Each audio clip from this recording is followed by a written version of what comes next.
This is what I really needed to learn about myself.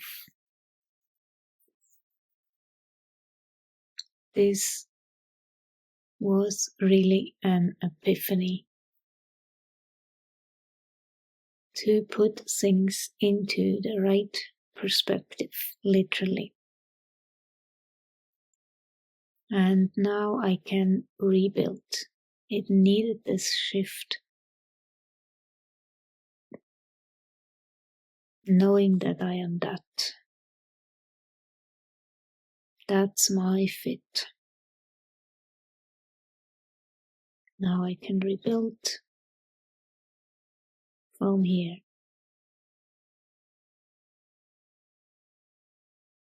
And go in this direction, as I was told. Those who know the Wyrd, neo-shamans in contemporary society, by RItchey. Contents: Introduction, Chapter 1, Background, Chapter 2, Transpersonal Consciousness, Chapter 3, Debunking and Pathologizing, Chapter 4, Different Brains, Chapter 5, Explanatory Frameworks, Chapter 6, Potentials for Neo-Shamanism. Introduction. The word shaman comes from the language of the Tungus people in Siberia and can be narrowly defined as one who at will enters into a state of transpersonal metaphysical consciousness (TPC) and experiences his mind or spirit journeying to other normally hidden realities and interacting with other entities to acquire knowledge and power, and to help other people.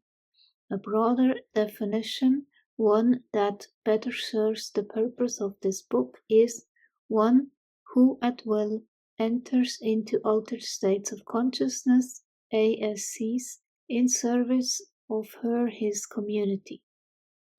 The prefix neo, of course, means new, recent, revived, or modified, and, as used in this book with respect to shamans, refers to those shamans who are operating within contemporary society. The roots of Western shamanism are said to lie in the process of the wise women, the priestesses of early Anglo-Saxon times. As spiritual leaders, they helped their people to understand and to live within the framework of a worldview that was called Wyrd, which suggests that all things and all events are intimately interconnected, as if by a seamless web on all levels of reality. Objects that are perceptible to human senses are nothing more than local manifestations of larger energy patterns. That which is imperceptible to human senses is just as important as that which is perceptible. Any event anywhere affects everything else everywhere as a result of vibrations transmitted throughout the web. Everything everywhere is alive. That is, consciousness is all pervasive, and that's also known as animism. Body, mind, and spirit are all one, and the entire universe is sacred and has purpose and meaning. Today, the existence of transpersonal metaphysical experiences which are commonplace for shamans directly challenges the prevailing worldview that is based on anthropocentrism. Humans are the most significant entity in the universe. Humanism, the human capacity for self-realization through reason, is the basis for ascribing value, meaning, or purpose. Rationalism, reason is in itself a source of knowledge superior to and independent of sense perception, left hemisphere arrogance. Mechanism. Natural processes, as in life, are mechanically determined and capable of complete explanation by laws of physics and chemistry. And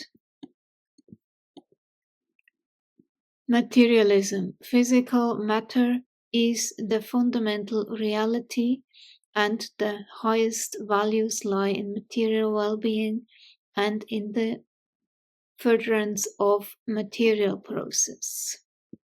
This modern worldview authorizes and even encourages aggression. That's the problem. Exploitation and destruction. And has led to a situation in which the state of the world reflects the state of our minds, indeed, in which the conflict without mirrors the conflict within, in which the external chaos echoes the internal chaos. In short, we tend to perceive ourselves as being separate from and superior to everything else, as well as separate from and superior to each other. As a species, we emphasize separateness over interconnectedness, independence over interdependence, and differences over similarities. Such a posture provides few checks and balances against our aggressive tendencies, and aggress we do, against nature, against each other, and against ourselves.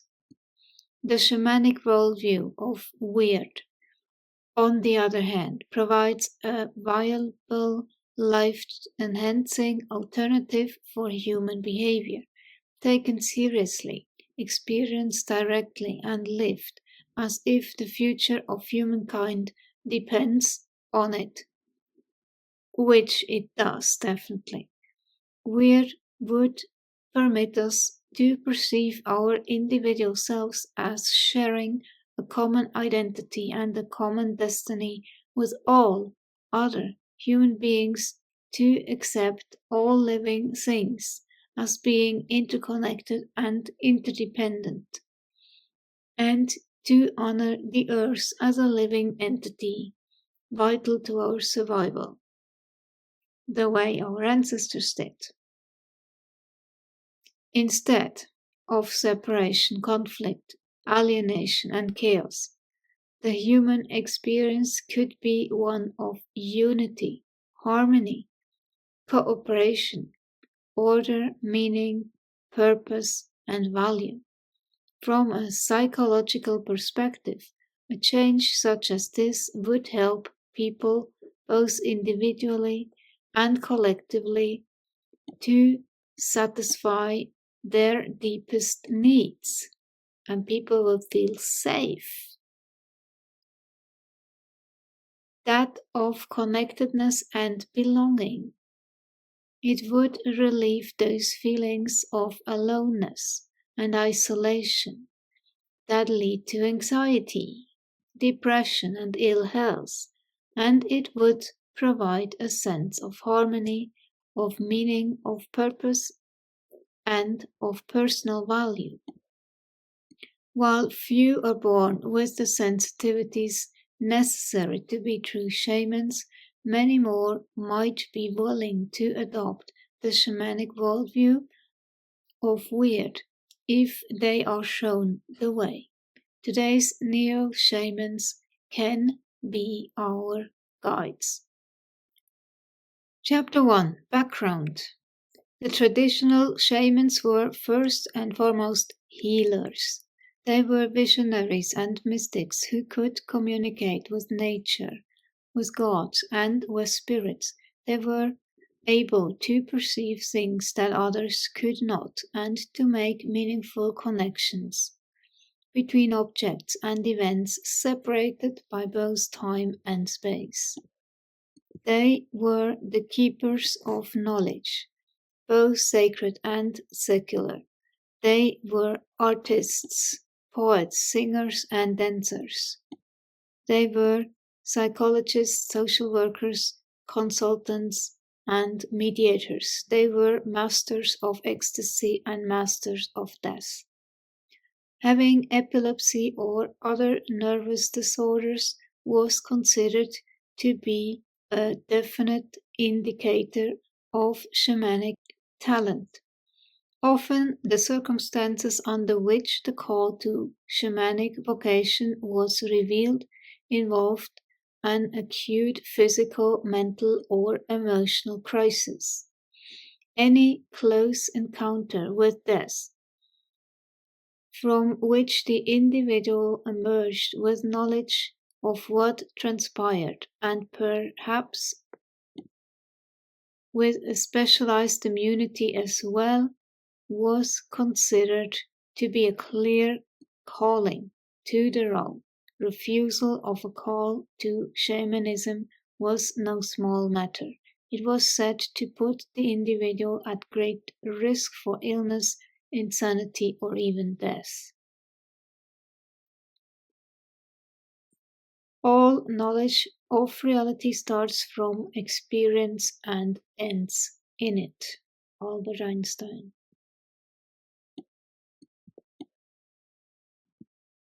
In early historical times and in various indigenous groups today, those who had special facility at managing their states of consciousness were recognized and acknowledged as sorcerers, witches, witch doctors, medicine men, and seers. In referring to such individuals, modern anthropologists generally use the term shaman to encompass all the other terms because it lacks their prejudicial overtones and conflicting meanings. As was stated in the introduction, the word shaman comes from the language of the Tungus people in Siberia and can be narrowly defined as one who at will enters into state of transpersonal metaphysical consciousness, TPC, and experiences his mind or spirit journeying to other normally hidden realities and interacting with other entities to acquire knowledge and power and to help other people. A broader definition, one that better serves the purposes of this book, is one who at will enters into altered states of consciousness, ASCs, in service of his community. Shamans are different from priests in that a shaman journeys and otherwise works in another reality, while in an altered state of consciousness, whereas a priest works basically within the framework of conscious reality. Shamans are also different from trance mediums, channelers, of course they are. Especially in the channeler world, you have so many con artists that just pretend, and it's ridiculous. In that, while the spirits come to the medium, the shaman journeys to the spirits, seeking them out in their own world and remaining in control during the time spent there.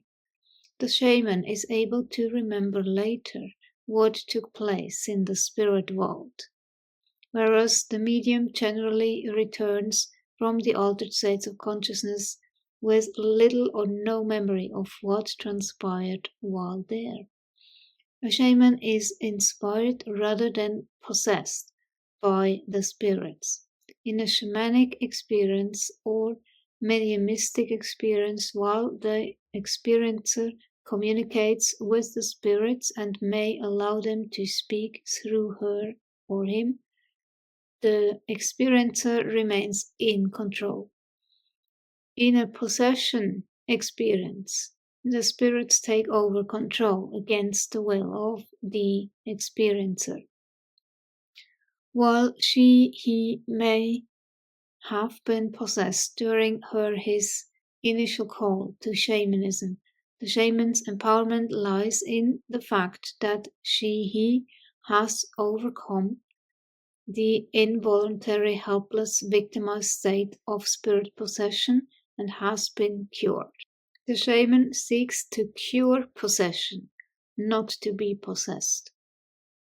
The traditions of many cultures hold that the first most powerful shamans descended directly from heaven. They were believed to be gods, that is, divine beings with supernatural powers who brought to humans knowledge from beyond this world. They were believed to be gods, that is, divine beings with supernatural powers who brought to humans knowledge from beyond this world. These beings were identified in the ancient Sumerian legends as the Anunnaki, also known as Nephilim, Igigi, and Elohim. Literally, those who from heaven to earth came down. They were said to reside on the planet Nibiru, a reddish glowing planet that generated and radiated its own heat and light. Nibiru had a clockwise elliptical orbit, unlike all local planets that have a counterclockwise circular orbit around the Sun, with an orbital period of 3,600 years. The medicinal needs of the Anunnaki were attended to by one of their leaders, Enki, and his wife, Ninhursag. Enki's emblem was that of entwined serpents, emulating the structure of the genetic code, the double helix structure of DNA.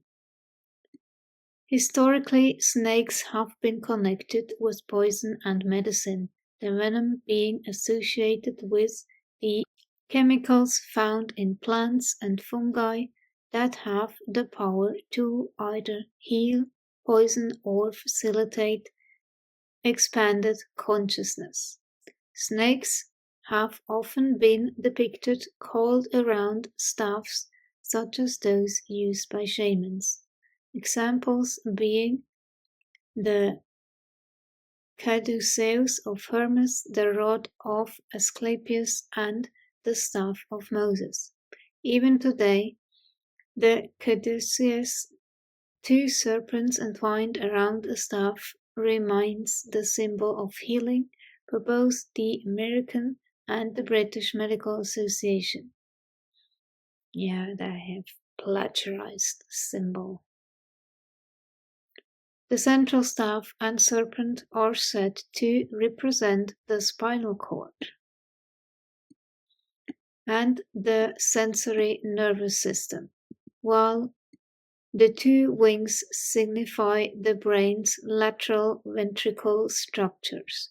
Between those wings above the spinal column is the small central node of the pineal gland.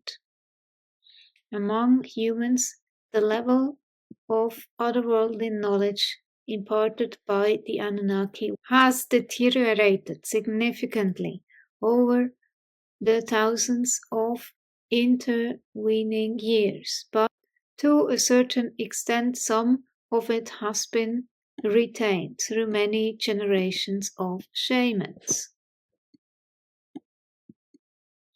There are many varieties of shamanism throughout the world, but several common beliefs are shared by all forms of shamanism. Among those beliefs are that shamans know that spirits, both benevolent and malevolent, exist and that they play important roles in individual lives and in human society. Shamans can communicate with the spirit world. Shamans can have their minds leave their bodies and enter the supernatural world in search of answers. Shamans can treat sickness caused by malevolent spirits. Shamans can employ trance-inducing techniques to stimulate visionary ecstasy. Shamans can evoke animal images as spirit guides, omens, and message bearers. Shamans can foretell the future, scry, throw bones, runes, and perform other varied forms of divination. Shamans are generally considered to be the basis for the wounded healer archetype. Many shamans have experienced life-threatening illnesses during which they have entered the spirit world and brought back vital information for their tribe and especially for those who are sick. Having been sick themselves, the shamans are in a position to better understand sickness in others. Health that mocks the doctor's rules, knowledge never learned in schools. John Greenleaf Whittier. When the shaman overcomes his own sickness, he will then hold the power to help heal all those who suffer. Shamans obtain the knowledge and power to heal by such journeying into the spirit world and having or acquiring any number of spirit guides along the way, who guide and direct them on these ventures. These spirit guides are always present within the shaman, but are encountered by others only when the shaman is in an altered state of transpersonal consciousness. Typically, in order to effect healing, a shaman enters the spirit body of a patient to encounter and banish the malevolent spirit believed to be the cause of the illness. The function of the health system in any society is ultimately tied to the beliefs that the members of a society have about the purpose of life itself. In shamanic cultures, that purpose is seen as being one of spiritual development. For those people, health is perceived as one's being in harmony with the society's worldview, having an intuitive perception of the universe and all of its inhabitants being different manifestations of a single unitary whole. Avoiding death is not the purpose for the practice of medicine in the shamanic traditions. For the shaman, healing is a spiritual practice, the primary purpose of which is to nurture and preserve the soul. As was stated in the introduction, the roots of Western shamanism are said to lie in the practices of the wise women, the priestesses of early Anglo-Saxon times. As spiritual leaders, they helped their people to understand and to live within the framework of a worldview that was called Wyrd, and which suggested that all things and all events are intimately interconnected as if by a seamless web on all levels of reality. Objects that are perceptible to human senses are nothing more than local manifestations of larger energy patterns. That which is imperceptible to human senses is just as important as that which is perceptible. Any event, anywhere, affects everything else, everywhere, as a result of vibrations transmitted throughout the web. Everything, everywhere is alive, that is, consciousness is all-pervasive. Body, mind, and spirit are all one, and the entire universe is sacred and has purpose and meaning. In the Anglo-Saxon culture, a dynamic and pervasive world of spirits coexisted with the material world. Those spirits, manifestations, or forces pertaining to Wyrd were not perceptible to most humans, despite their playing a prominent and superstitious role in the everyday lives of the Anglo-Saxons. Those spirits were, however, perceptible to the shamans, because shamans were people who were naturally endowed with perceptual abilities far beyond the norm. Chapter 2: Transpersonal Consciousness. Central to the practice of shamanism is the ability to facilely enter and leave the altered state of consciousness in which the shaman does his work. There are generally considered to be 3 ordinary states of consciousness, OSCs: waking consciousness, dreaming consciousness, and sleeping consciousness. But these supposedly discrete and differentiated ordinary states of consciousness are simply theoretical constructs and seldom, if ever, appear in their pure form. Most states of consciousness are admixtures of the waking, dreaming, and sleeping states, and hence are altered states. Because these ordinary states can mix in any proportion, the number of possible combinations is essentially infinite. Of particular import relative to this discussion is when a dreaming state of consciousness overlaps onto a prevailing waking state of consciousness. That results in a condition known as hypnagogia. Hypnagogia is characterized by brainwave frequency patterns in the EEG theta range, 4 to 8 cycles per second. Synesthesias,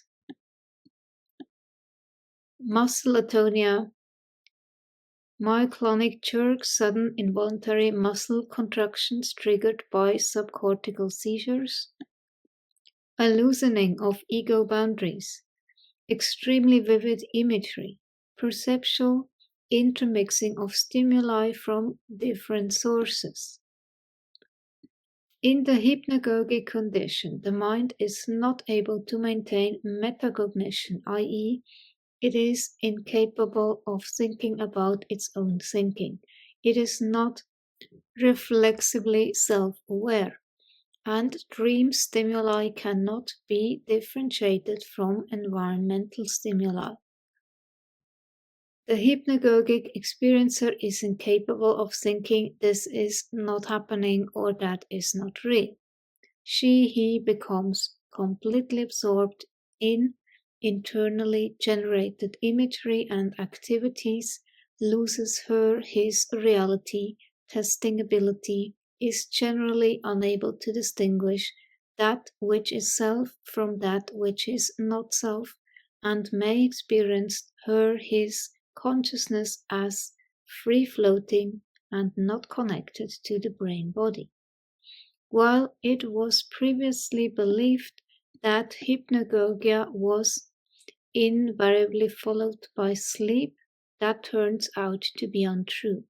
Hypnagogia followed by waking, technically spoken of as hypnopompia, can also occur.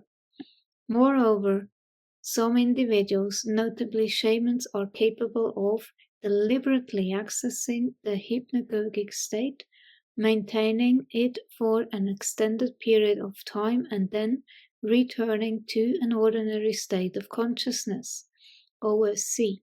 This is essentially the transpersonal state of consciousness, combining elements of both dreaming and wakefulness. and setting the stage for extremely vivid imagery, in which the shaman does his work. Shamans use a variety of techniques to assist themselves in entering the appropriate state of consciousness, among them being monotonous chanting, heat, fasting, sleep deprivation, and rhythmic drumming. The drumming is of particular interest because the drum beat frequencies that predominate in shamanic ceremonies are in the range of 4 to 8 cycles per second. Brain wave patterns, especially in the temporal lobes, in the boundary area between the EEG theta pattern 4 to 8 cycles per second and the EEG alpha pattern 8 to 14 cycles per second are characteristic of the hypnagogic state and in susceptible individuals can facilitate brainwave entrainment. Another brainwave factor involved in altered states of consciousness, one that is every bit as important as predominant brainwave frequencies, is brainwave coherence. Brainwave coherence has to do with brainwaves from different parts of the brain exhibiting the same frequency and amplitude and being mutually entrained so that they operate together in a smooth, continuous pattern. The more focused one's awareness is, the more coherent one's brainwaves tend to be, which is possibly the flow state. In the ordinary sleeping state of consciousness, there is very little coherence. In the ordinary waking state of consciousness, there is more. In imaginative involvement, in a creative endeavor, there is still more. And in advanced meditation, there is a very high level of coherence. Michael Harner speaks of the appropriate state of consciousness as the shamanic state of consciousness, SSC. In my own research, I have determined that there are other people besides shamans who are facile at entering such states of consciousness. I speak of them as anomalously sensitive persons, ASPs, and they may be thought of as people who are unusually sensitive, not only in the transpersonal and altered states of consciousness realms, but also in the physiological, cognitive, and emotional realms as well. ASPs are born, not made, because their neurophysiological structuring is different from the norm. Shamans are a subset of ASPs, and while all shamans are ASPs, not all ASPs are shamans.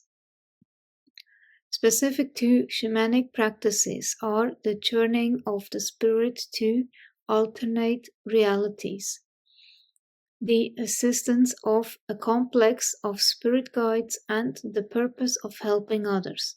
Just as shamans are a subset of ASPs, the shamanic state of consciousness, SSC, is a subset of the state of transpersonal consciousness, TPC, experienced by ASPs.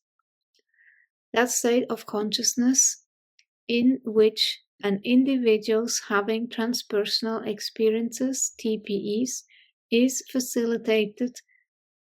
Transpersonal experiences can be defined as experiences that occur beyond the ordinary differentiated boundaries of ego, space, and time. Experiences that suggest the essential interconnectedness and or absolute unity of all that ever was, is, or will be. Experiences that imply the existence of mind as distinct from brain, of spirit, of soul.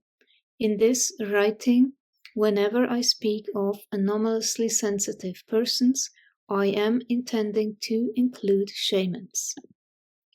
Likewise, whenever I speak of the state of transpersonal consciousness, I am intending to include the shamanic state of consciousness. Generally, people, unless they are mystics, metaphysicists, or some quantum physicists, have difficulty grasping the concept of those alternate realities that can be experienced when one is in a state of transpersonal consciousness. For most people, most of the time, there is only one reality, that being consensus reality, in which almost everybody agrees about the reality status of those things that are being perceived.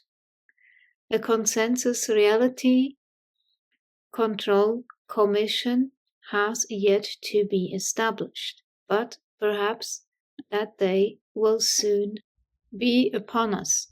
Given that observation with one's own senses is the basis for the empirical definition of subjective reality, however, it can be seen that reality determination is not always necessarily consensus-based, but can be a function of one's state of consciousness.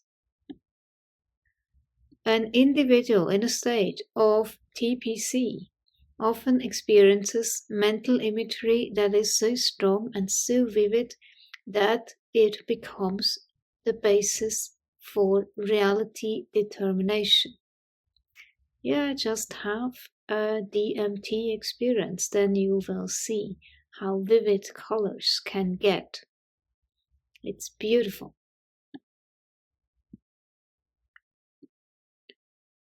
While that which is experienced as real by an individual in a state of TPC might appear illusory to an individual who is in an ordinary state of consciousness, the converse is also true.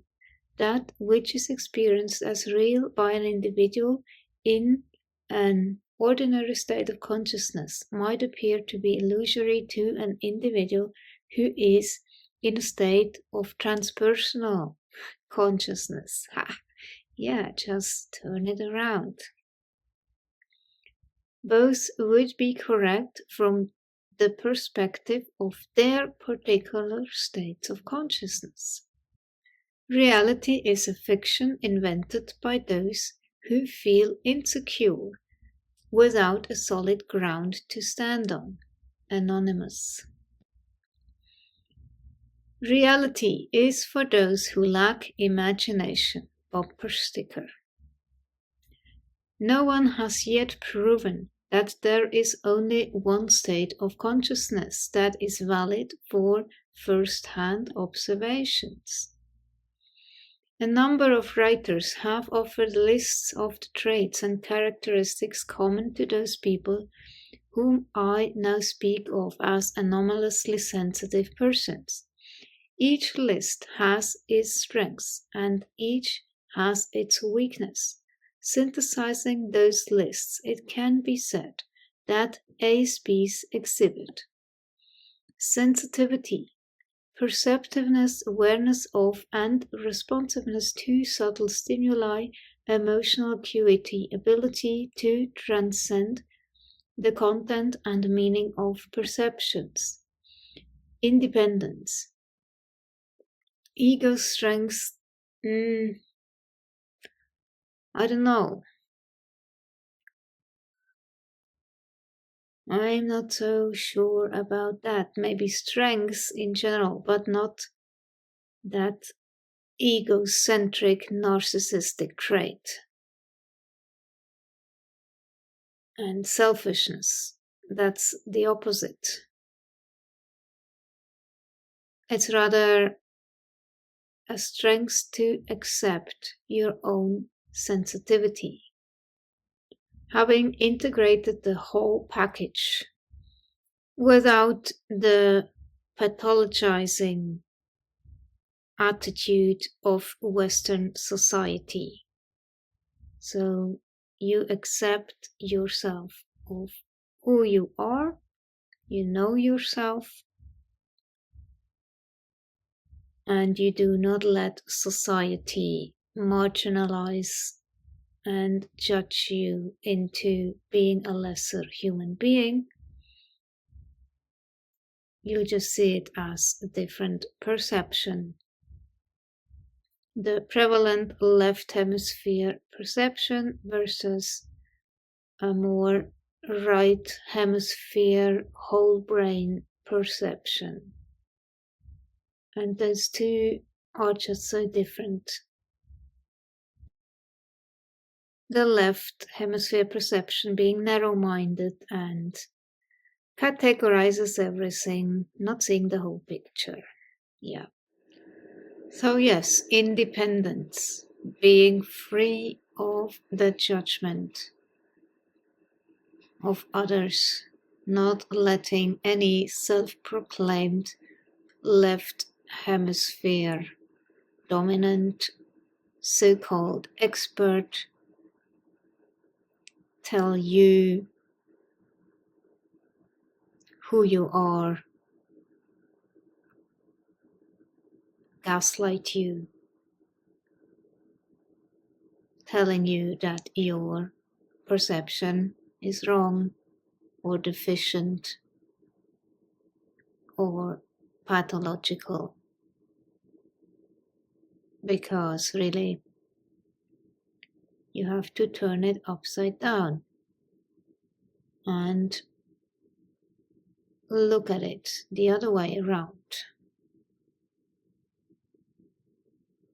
See things for what they are, just that. And that in itself, could be called strength. An internal locus of evaluation, exactly. The ability to shape personal beliefs and values without reference to consensual norms, exactly that. A subjective sense of psychological freedom, a willingness to take risks. Cognitive complexity, fluency, flexibility, and rapidity of thought, the ability to hold numerous ideas simultaneously, the ability to toy with, analyze, and recognize multiple concepts. Openness. This is always a right hemisphere dominant trait. Opposite of left hemisphere narrow-mindedness, judgmentalism. The openness is flexible, permeable boundaries in concepts, beliefs, and hypotheses, receptivity to the original, the novel, and the unfamiliar, ability to tolerate conceptual ambiguity without forcing closure. Non-rationality, holistic, aggravative, visual style of thinking. Oh yeah. Facility at accessing altered states of consciousness, ability to transcend self, not self, differentiation, ability to access primary process, motivation, and imagery, intuitive and spiritual orientation. An ASP is definitely not just one of the herd. Oh yeah, definitely not so. Ernest Hartman speaks of such people as having thin boundaries between waking, dreaming, and sleeping states of consciousness, and suggests some additional characteristics that they have in common. They are likely to have atypical lifestyles and be particularly artistic and creative. Yep. Be especially open, trusting, and vulnerable, and that makes them, unfortunately, targets for predators and parasitic narcissistic individuals. It is known, have a difficult time dealing with stress. Yeah. And when I was still working in that stressful job, that resulted in chronic pain issues just from the stress. And then theory, if you are familiar with that, change your environment and you will change your state of well-being too. It is especially true for very sensitive individuals. Exhibit unusual sensitivities involving light, sound, emotions, and empathy. Have a history of ill health. Yeah, just what I said. Stress will cause physical issues, various symptoms. And don't let doctors tell you it's all in your head. It is not. It's the environment you find yourself in that will be the cause of your health issues. Also, diet, the way you eat, you can totally help yourself to more well-being and less symptomology the way you eat or avoid certain foods. You can totally reverse symptoms just by changing the way you eat. And know that is a fact, regardless of what a doctor trained in the Western way of perception will tell you. Don't believe what they tell you. Experiment yourself. Try things out. If it works for you, good. If it doesn't, then yeah, move on to the next thing and try that out. Be open for experimentation. Your body will tell you. You will see that immediately, the way you feel, how your well-being will improve. Have a history of transpersonal experiences. Okay. There are many different varieties of transpersonal experiences. Lists developed by other researchers include scores. I suggest that there are 18 that are probably most representative, namely experiences of transpersonal perceptions, déjà vu, the strong feeling that some person, place, or situation has been experienced before, even though the experience is apparently occurring for the first time. Synchronicity is a big one. The occurrence of a pattern of significant events, apparently causally unrelated, the connections among which seem to be too meaningful to be coincidence. Telepathy, transmission and or reception of thoughts with another person without normal communication or clues. Yeah. Precognition, accurate knowledge of an event that will take place in the future and that could not be predicted by logical means. Psychic dream, a dream that matches in detail an event the dreamer did not know about or have reason to expect at the time of the dream.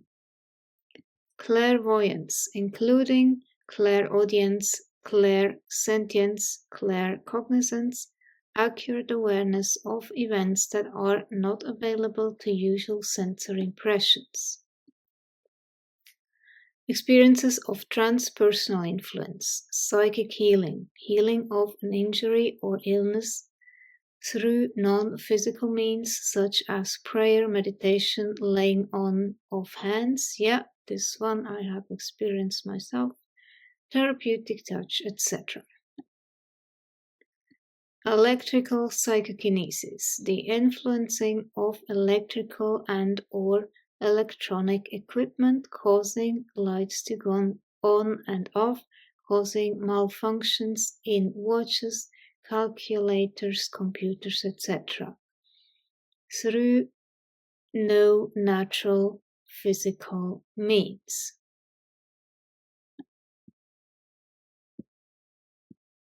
Psychokinesis, the causing of changes in the location or state of a physical object, metal bending, fire starting, things falling to the floor. Yeah, once I had, unfortunately, a very painful experience.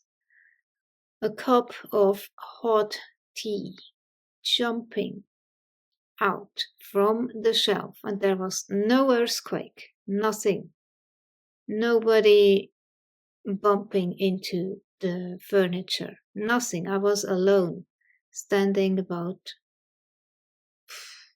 50 centimeters away from the shelf, and it just jumped out on the floor on my foot, and yeah, the result was a severe burn. And then all night I applied hand healing on this burned foot. It burned like hell. I didn't sleep all night. It was the day before my birthday, weirdly. And I applied this hand healing, Reiki, Chinchin Shutsu, whatever you want to call it. And to this day, I am certain that this hand healing helped to prevent scarring. I don't have a scar from that burn, and it should have resulted in a severe scar. It was a bad burning. It took time to heal, yes, but no scarring. Anyway, through no natural physical means. Yeah, as I said, there was no earthquake, nothing that could have caused this cup jumping down from the shelf it was on. Just happened, completely unexpectedly. Experiences of transpersonal manifestation of mind. Contact with spirit guides, mental contact with spirits or higher beings in which the individual receives information or guidance while remaining aware of what is happening. Out-of-body experience, the sense that one's awareness or mind has moved outside the physical body to a different location, and the body can actually be seen from that location, other than during a near-death experience covered below. Past life recall, the recollection of details and or emotions of what apparently was another lifetime occurring before the experiencer was born into his current physical body. Yeah, I had some of those. Apparition, a vision while awake of another person living or dead who is not physically or objectively present. Mediumistic episode, communication of information or guidance by spirit using the voice, trance channeling, or hand automatic writing of the experiencer who is in an altered state of consciousness and has little awareness afterwards of what was communicated. UFO sighting, the observation of an unidentified flying object, UFO, flying saucer, etc., and or its occupants without actual contact taking place. Near-death experience, coming very close to death, actually dying according to clinical criteria, and experiencing such classical NDE events as leaving the body, journeying through a tunnel, entering a world of light, receiving a presence, etc., but ultimately surviving. Spirit possession. The feeling that another mind, demon, spirit, soul of someone living or dead is attempting to take or has taken over control of the experiencer's body and will. Alien contact, actual contact with what are often called extraterrestrial beings, sometimes involving being taken aboard of UFO, frequently against the experiencer's will. Some of these experiences I consider to be major, some I consider to be minor. A minor transpersonal experience, such as the spirit possession experience, the out-of-body experience, OBE, or the near-death experience, is one where the experiencer reports also having many of the other experiences. A minor transpersonal experience, such as telepathy or synchronicity, both of which are relatively commonplace, is one where the experiencer reports having few of the other experiences. Notwithstanding the terminological distinctions, most of the TPEs and certainly all of the major ones appear to arise out of the state of transpersonal consciousness, out of body experiences which are a regular part of the shaman's work, closely parallel near-death experiences, except for the element of the imminence of death. Near-death experiences seem to be the most major, the most impactful of all the TPEs. They appear to represent a brief but powerful involuntary thrust into a higher state of consciousness, into a realm of profound spiritual illumination. Many shamans have had an actual NDE, that being one of the primary cause to the vocation. Given that psychic phenomena tend to be products of higher states of consciousness, it then comes as no surprise that shamans tend to frequently experience such phenomena. The psychophysical changes that occur as a result of an NDE fit the pattern of what is known as Kundalini arousal, a syndrome that Western psychology has come increasingly to recognize as being involved in certain forms of mystical experiences. Kundalini in the Hindu tradition is said to be a subtle form of bioenergy lying dormant, coiled up like a sleeping serpent, another association between snakes and healing transpersonal experiences, at the base of the spine. When the energy of Kundalini is aroused, it moves upward alongside the spine in a special channel and activates certain energy centers called chakras along the way. The arousal of Kundalini is purported to have the potential for transforming the central nervous system in such a way as to lead to genius, creativity, higher states of consciousness, psi-related experiences, mystical experiences, and spiritual enlightenment. The path, however, is often a difficult and dangerous one. Explosive and destabilizing energy transformations can occur, and these are experienced both physiologically and psychologically. Symptoms said to be associated with Kundalini arousal include intense, involuntary body movements, shaking, vibrating, jerking, and twitching. Involuntary yogic phenomena, body postures, hand movements, mental images, chants, words, and tones. Physiological problems, activation of latent illnesses, immune and autoimmune disorders, apparent heart problems, gastrointestinal problems, and intense pains, especially in the head and along the spine.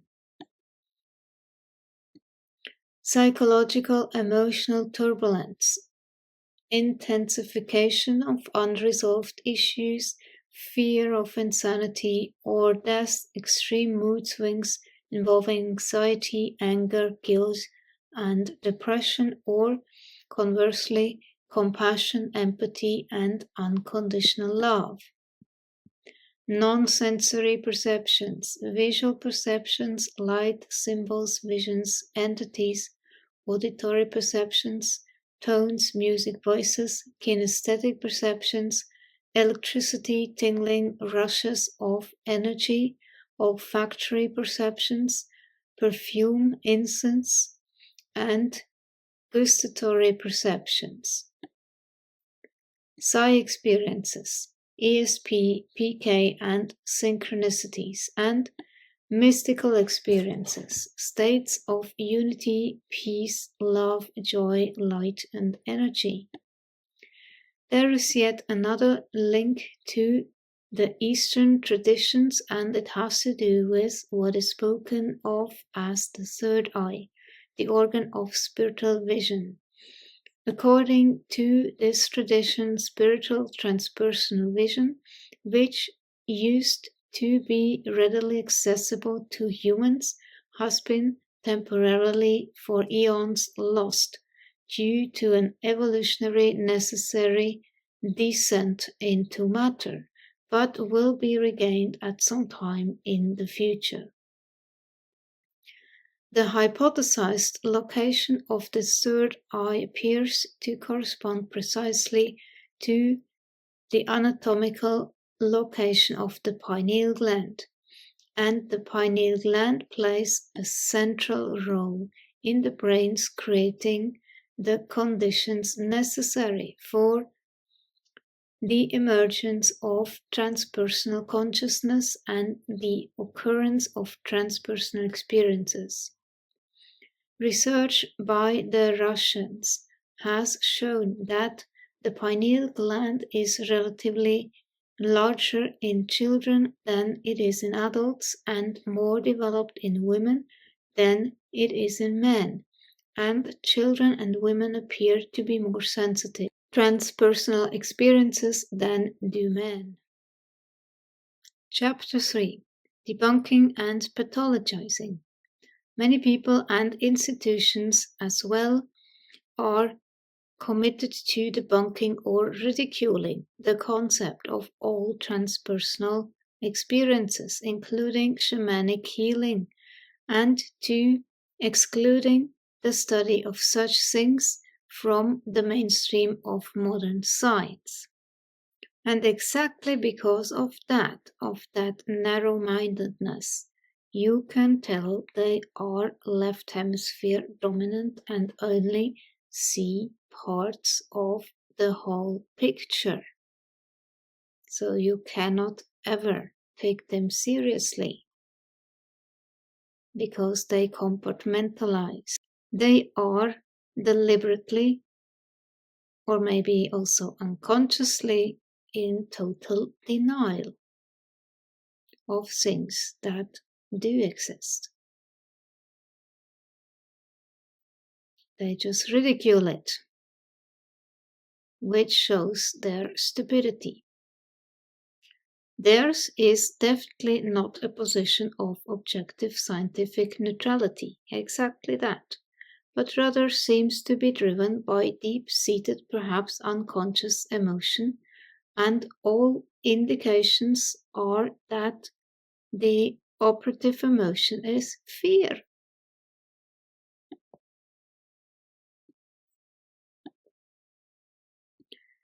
It's one thing not to see the forest for the trees, but then to go on to deny the reality of the forest is a more serious matter.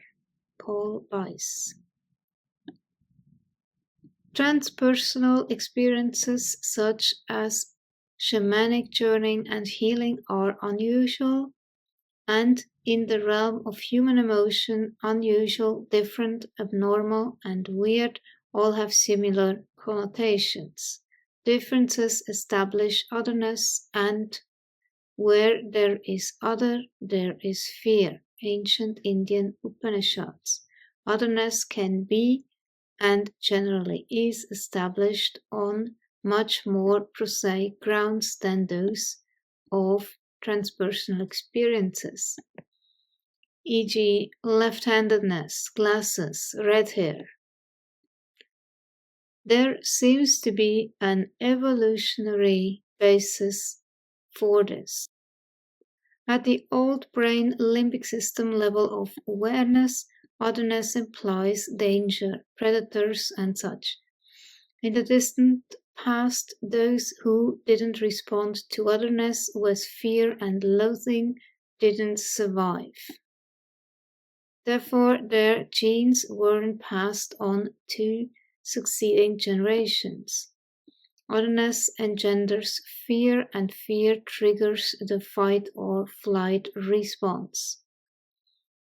When that other appears to be at a disadvantage, the fight response dominates, and that other is aggressed against.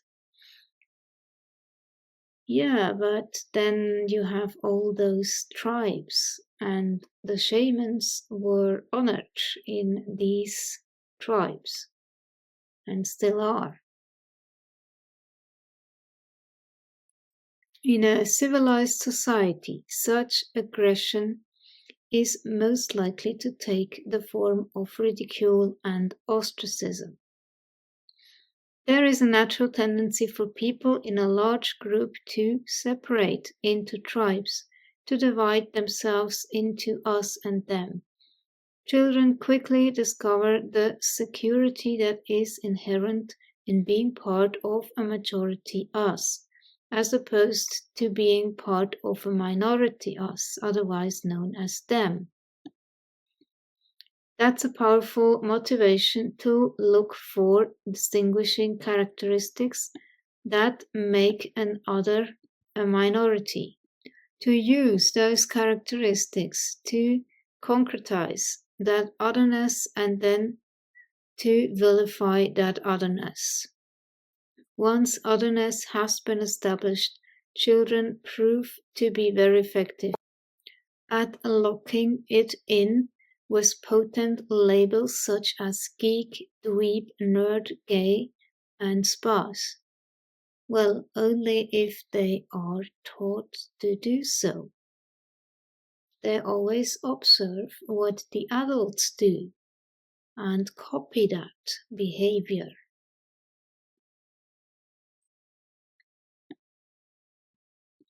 Adults generally operate with a bit more subtlety and finesse than do children. The labels used in childhood are replaced by something more sophisticated and politically correct. The term eccentric, meaning deviating from an established pattern or norm, does the job nicely, and ASPs are generally perceived as being eccentrics. A little emphasis on the word deviating with its connotation of deviancy and marginalization is effectively accomplished. In Western society, eccentrics are relatively powerless because of their small numbers, not because of any inherent insufficiency in their traits or characteristics. Illustratively, testing by Weeks and James revealed that eccentrics generally score very high on scales of intelligence, imaginativeness, assertiveness, forthrightness, venturesomeness, self-assuredness, and self-sufficiency. They are also inclined to be creative, curious, insightful, incorruptible, iconoclastic, non-conforming, and anti-authoritarian. Strengths being a number such people could collectively be a threat to the established order, if there were enough of them. Unfortunately, they are not. The institutional imperative therefore demands that they be marginalized, isolated, and suppressed.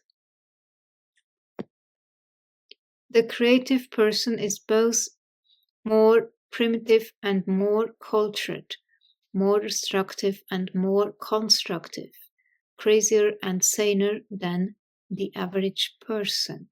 Frank Oren.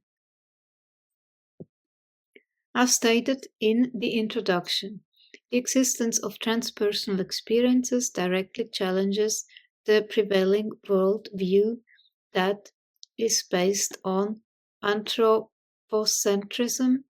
Humans are the most significantly entity in the universe. Humanism, the human capacity for self-realization through reason, is the basis for ascribing value, meaning, or purpose. Rationalism, reason is in itself a source of knowledge superior to and independent of sense perception. Mechanism, natural processes, as in life, are mechanically determined and capable of complete explanation by the laws of physics and chemistry. And materialism, physical matter is the fundamental reality, and the highest values lie in material well-being and in the furtherance of material progress.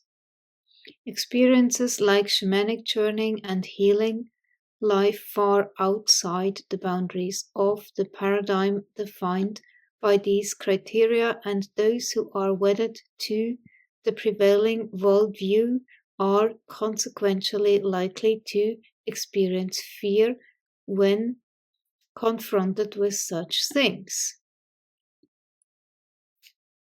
One's worldview is not just a casually held philosophical principle, it is a core element in an individual's self-image, ego. And in some cases, it is the underpinning that holds the mind together. Yeah, they lose their shit, literally. Most men can seldom accept even the simplest and most obvious truth, if it be such as would oblige them to admit the falsity of conclusions which they have delighted in explaining to colleagues. Leo Tolstoy, which is ego-driven.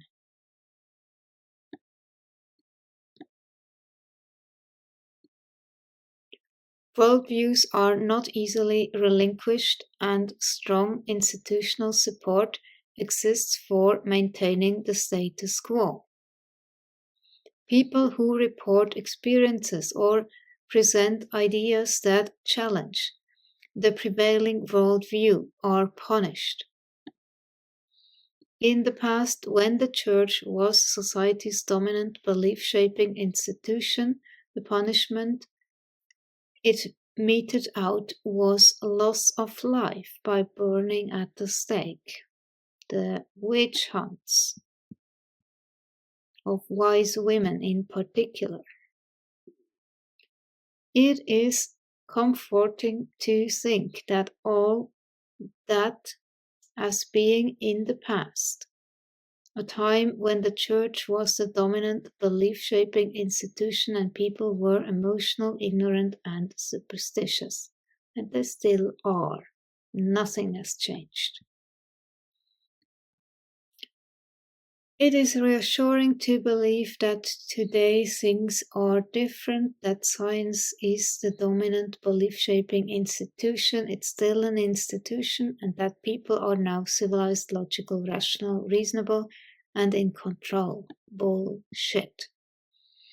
In truth, however, when confronted with things that are non-logical, non-rational, non-reasonable, and non-controllable, things like transpersonal experiences, so-called civilized people quickly revert to emotionality, ignorance, and superstition. They go nuts. Human beings are by nature emotional creatures. Many who are scientifically oriented would prefer to deny their own inherent emotionality and are likely to insist that they do not fear the unknown.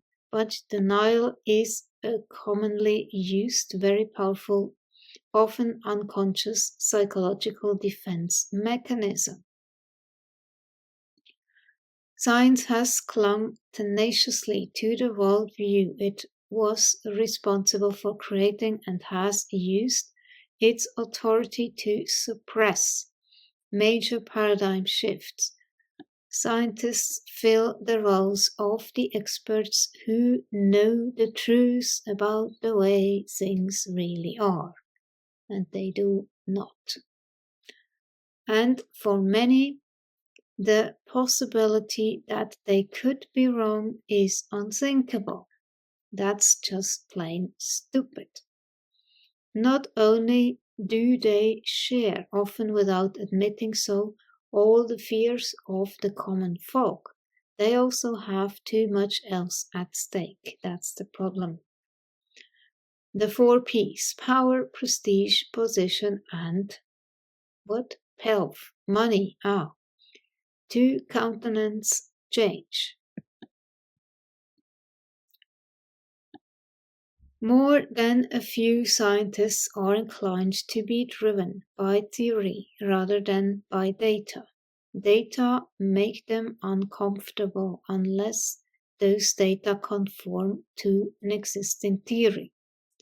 Such an approach, however, can lock them into a most disquieting pattern of circular reasoning. The phenomenon in question doesn't exist because our theories show that it can't exist, but the data demonstrates that it does exist, but the data must be wrong because we know that the theories are right, but we can find the problem, which shows the stupidity of this circular reasoning. Hunting their own tails, sniffing their own farts. Some historical facts that have fit this pattern are: the Earth is flat, the Earth is the center of the universe, rocks, meteorites cannot fall from the sky because there are no rocks in the sky, gorillas and panda bears don't exist, germs don't exist. So hand washing by surgeons is unnecessary. Heavier than air flight is impossible. And humans are physiologically incapable of running a 4-minute mile. Absent an encompassing accepted theory, the data are likely to be rejected, discounted, or ignored. Moreover, human nature being what it is, those who find themselves in the uncomfortable position of being confronted by data that undermine their theories will often use disconfirming evidence to actually strengthen their belief and create rationalizations for the inconsistencies. Don't believe the results of experiments until they're confirmed by theory, Sir Arthur Eddington said with irony. Discomfort of this sort is called cognitive dissonance. There are three basic strategies for dealing with cognitive dissonance. 1. Change one's beliefs. 2. Apply pressure to those who present information that challenges one's beliefs. And 3. Devalue those who present such information. History has shown that scientists rarely adopt the first strategy. Paradigm shifts generally occur only after the adherents of the old belief die off, and those who are promoting the new belief move into positions of power. Sadly, that leaves only options 2 and 3, and the tactics used in applying those options can be most unsavory. Ridicule, ostracism, ad hominem attacks, and deception among them.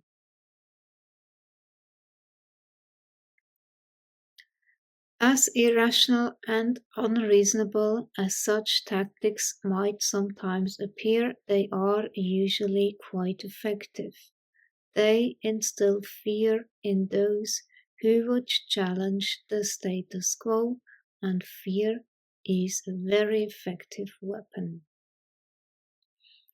Shamans have been labeled, pigeonholed, pathologized, denigrated, dissected, and dismissed in countless ways.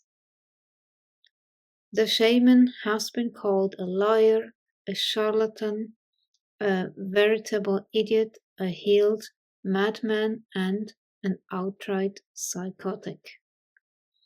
One very common dismissal of shamans is the claim that they are suffering from schizotypal personality disorder. Oh gosh, this is so typical. Just pathologize them. Slap a disorder onto them. It's so stupid. Okay, this dismissal, however, at least allows for the possibility of shamanic behavior being appropriate in one culture, even while it is considered inappropriate in another. The traditional indigenous shamans had the good fortune to be born into so-called crazy cultures where they could be accepted, and by being shamans they could even employ their craziness by catering to the mass delusions of the people among whom they lived. These crazy cultures are, of course, the primitive tribal cultures as opposed to our civilized Western culture. The manifestations of whose presumed sanity includes 2 world wars, the Holocaust, and other acts of wholesale genocide, urban violence, and the accelerating destruction of our planet's ecology. So, I would say it is the other way around. Western culture society is the one that is insane and crazy. Unfortunately, once the psychological experts have encountered something unusual that they don't understand, they are likely to perseverate on it until they are able to explain it, usually by way of a diagnosis involving psychopathology. Easy way out. Since shamans may exhibit periods of bizarre behavior, enter altered states of consciousness, have visions, and claim to commune with spirits, it is an easy matter to dismiss them as being psychologically disturbed. Public opinion, a vulgar, impertinent, anonymous tyrant who deliberately makes life unpleasant for anyone who is not content to be the average man. William Ralph Ingham. The most common pathologizing diagnoses applied to shamans include hysteria, schizophrenia, dissociative disorders, including dissociative identity disorders, and epilepsy. Problematic for the diagnosticians, however, is that shamans appear to be in full control of their perceptions and their behaviors. One diagnosis that does appear to have some relevance, however, is that of temporal limbic epilepsy. This form of the disorder is particularly interesting in that it involves not only changes in behavior but also dramatic and unusual experiences.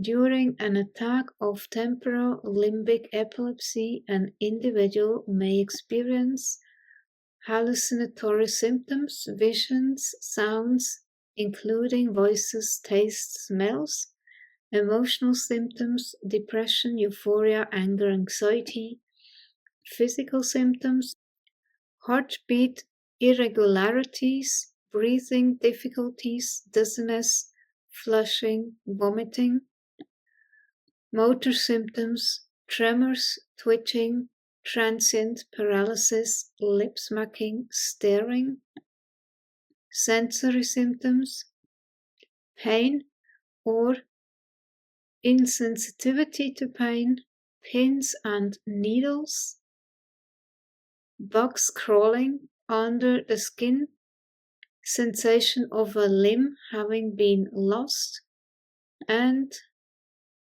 experiential symptoms, dreaminess or trance, flashbacks, automatisms, memory distortions, time distortions, sense of a presence, and psychological dissociation. You can also experience that with Amanita muscaria, GABA activation.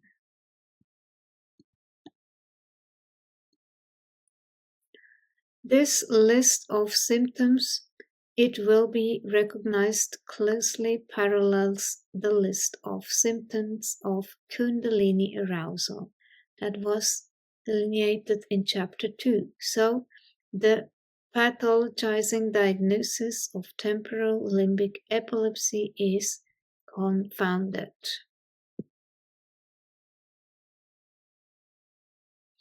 Temporal limbic epilepsy and Kundalini arousal present similarly.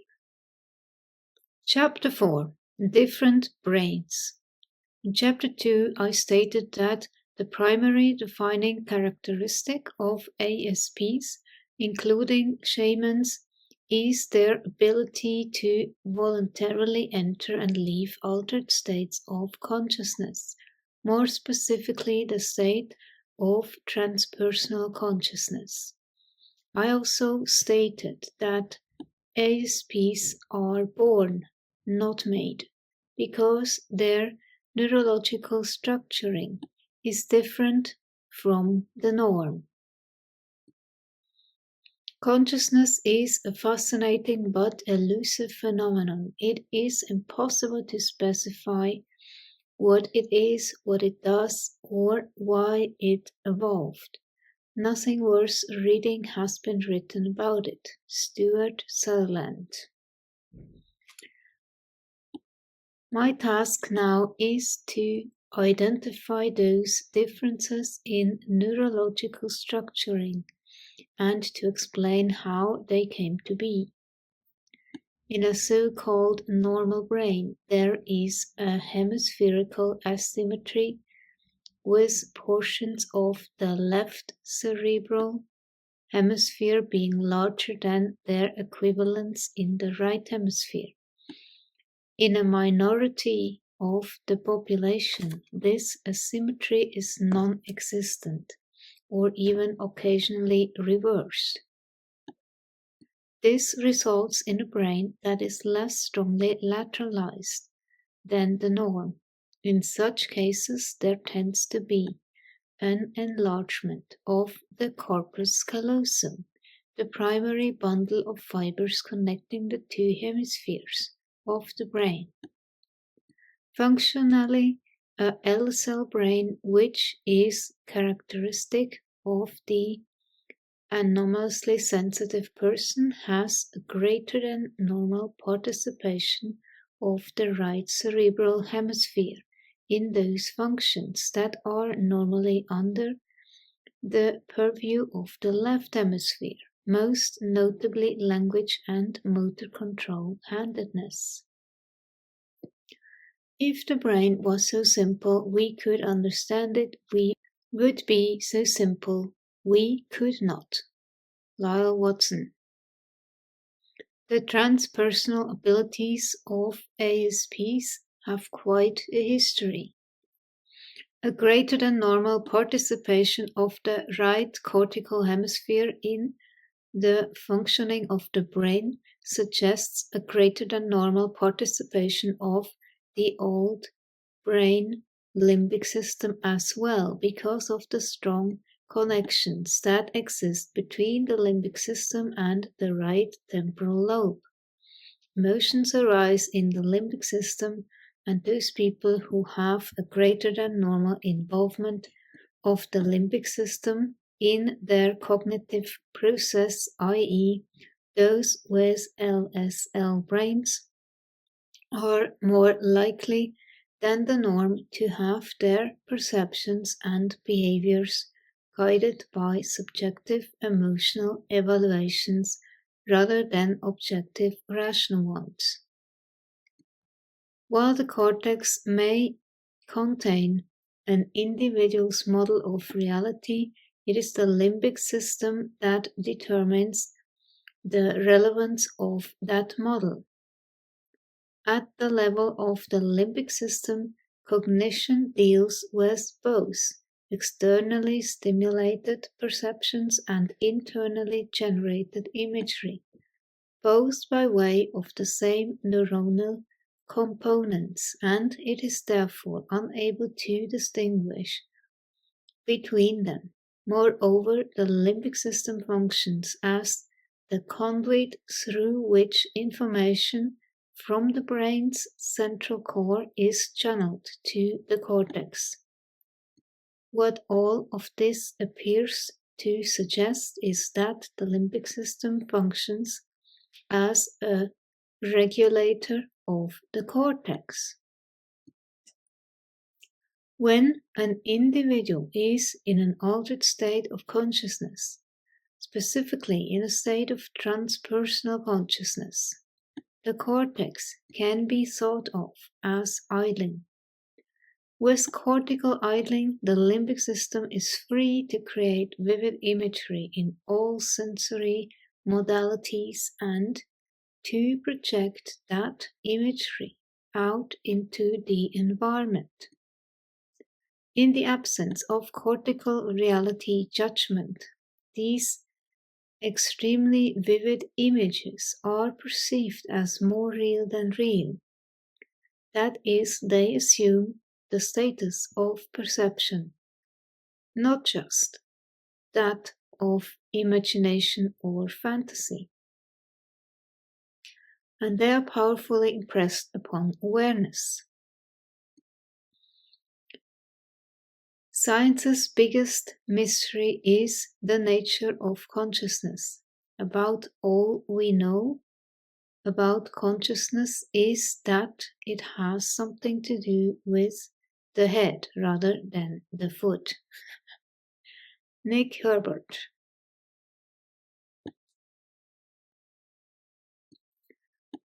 This process, called the Perky effect, is named for psychologist C.W. Perky, who performed experiments along such lines in 1910. Perky's work demonstrated not only that human brains construct perceptions, but also that perceptions and internally generated images both utilize the same mental mechanisms. Thus, the differentiation of imagery as an internal event from perception as an internal representation of an external event becomes confounded, and the consolidation process for memory does not distinguish between them. Absent effective cortical reality judgment, perception and imagery are remembered as being equally real. The components of the limbic system are extremely sensitive to stressors, including such things as electromagnetic radiation, hyperventilation, sleep deprivation. Yeah, that's a big one. Physiological imbalances, simple sensory overload, yes. Trauma, drugs, and toxins.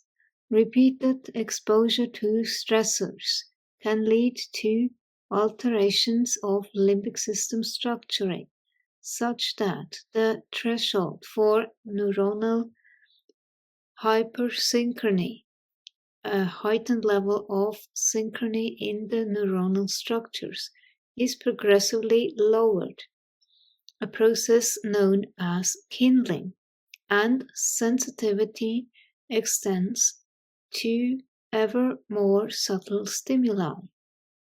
Some people with neuronal hypersynchrony, presumably ASPs, exhibit many of the same symptoms as those who have temporal limbic epilepsy, yet do not experience full-blown seizures, so they cannot appropriately be diagnosed as having TLE. Such a situation suggests that they might be experiencing Kundalini arousal. When the extremely vivid images associated with neuronal hypersynchrony occur in the hypnagogic state, they are spoken of as hypnagogic hallucinations, since such hallucinations result from the overlapping of a dreaming state of consciousness onto a prevailing waking state of consciousness.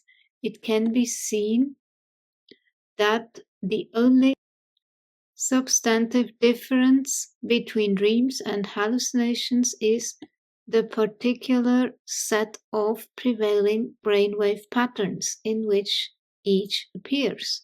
Perceptions such as these are considered to be entirely normal during that portion of a person's life spent in a dreaming state of consciousness, but are considered to be distinctly abnormal during the 2/3 of a person's life spent in a nominal waking state of consciousness.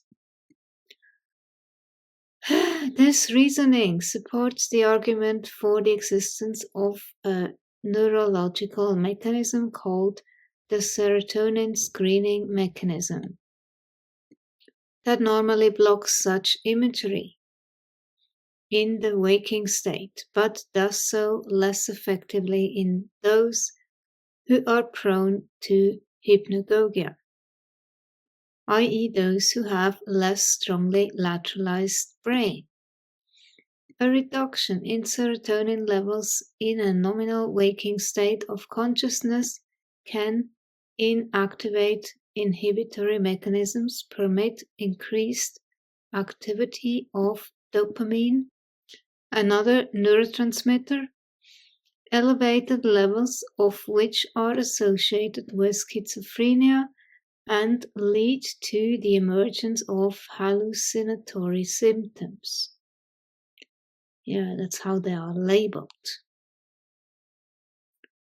The neurotransmitter serotonin develops in the pineal gland where it interacts with the amino acid tryptophan to produce the hormone melatonin.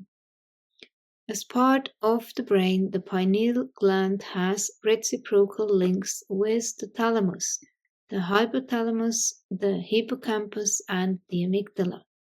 As part of the endocrine system, the pineal gland has reciprocal links with the pituitary gland, the thymus gland, the thyroid and parathyroid glands, and the adrenal glands, as well as the reproductive organs and pancreas.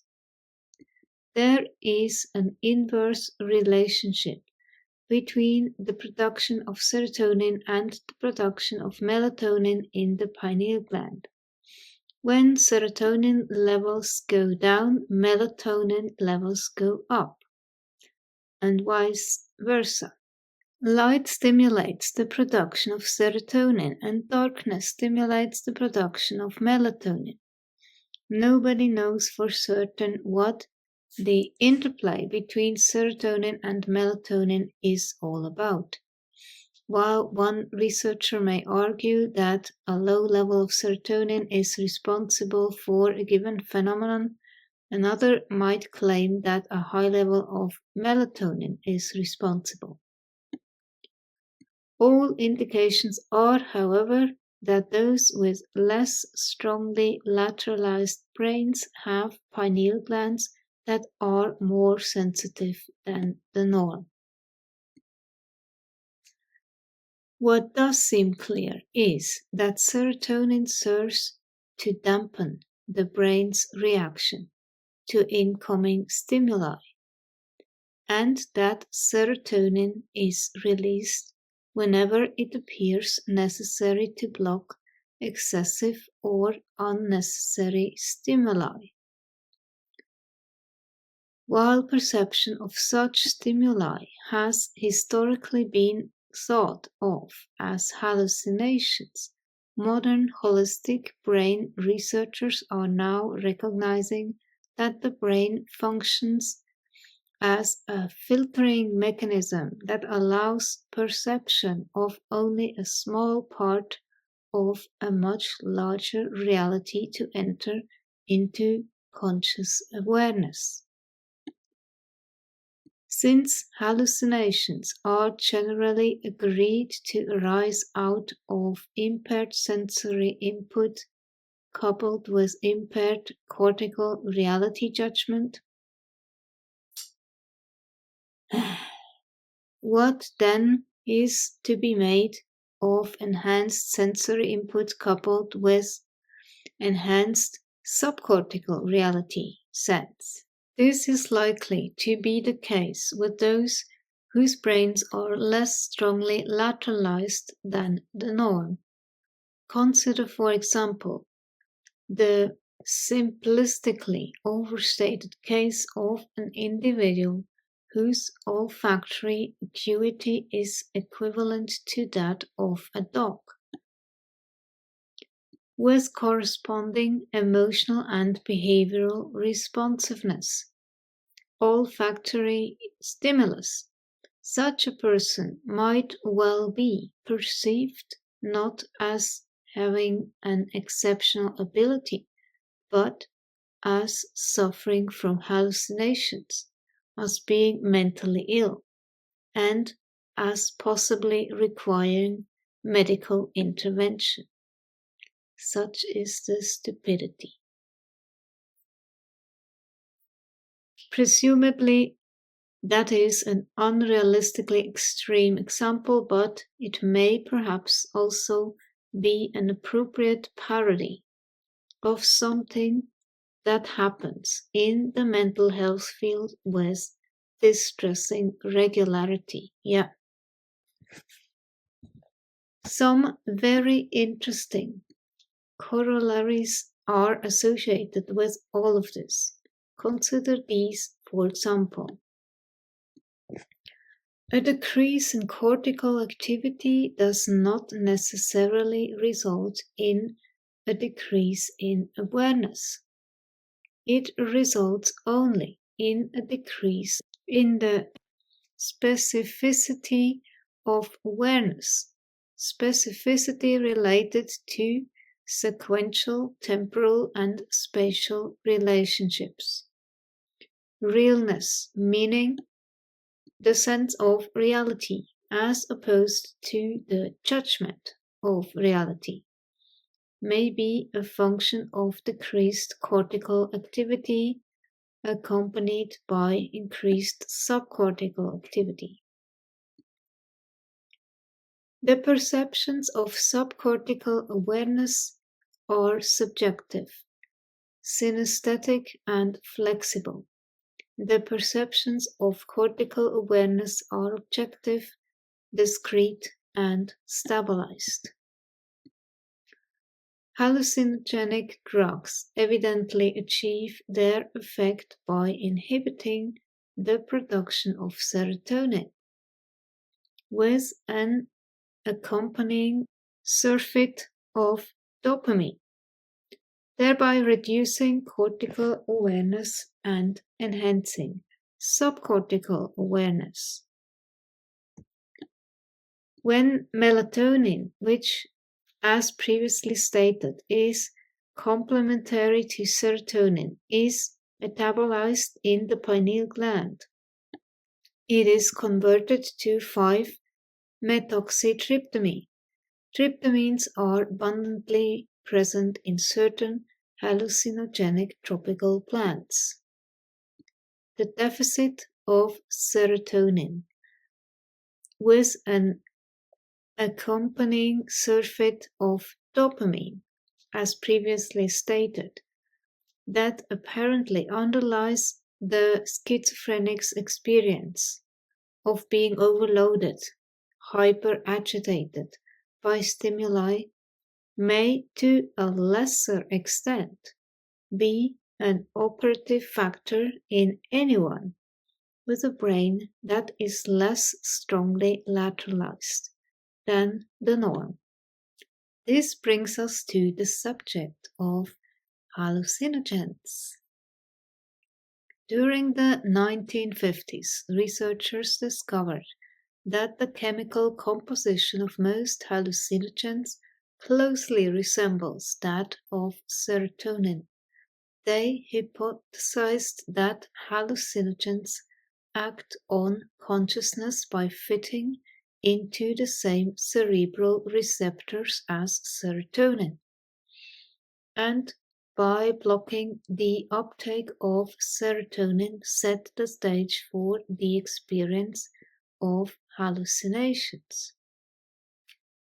Many shamans have expert knowledge of medicinal and hallucinogenic plants native to their area. Most famous probably ayahuasca or the San Pedro cactus, and often learn directly from the plants, harnessing their effects after obtaining permission from the appropriate plant spirits. Hallucinogens, when employed in a religious, shamanic, or spiritual context, are properly called entheogens, literally generating the divine within. Yeah, it's my favorite name. Entheogens have been used in ritualized contexts for thousands of years. Examples of traditional entheogens include peyote, cactus, psilocybin mushrooms, uncured tobacco, the mapacho, cannabis, ayahuasca, salvia divinorum, Cabernet iboga, Ipomoea tricolor, and Amanita muscaria, my favorite. Another element that is important to our explorations is that those with LSL brains seem to have a heightened sensitivity to all substances that affect the central nervous system. Caffeine, alcohol, yeah, totally. Marijuana, and presumably the entire spectrum of psychotropic drugs.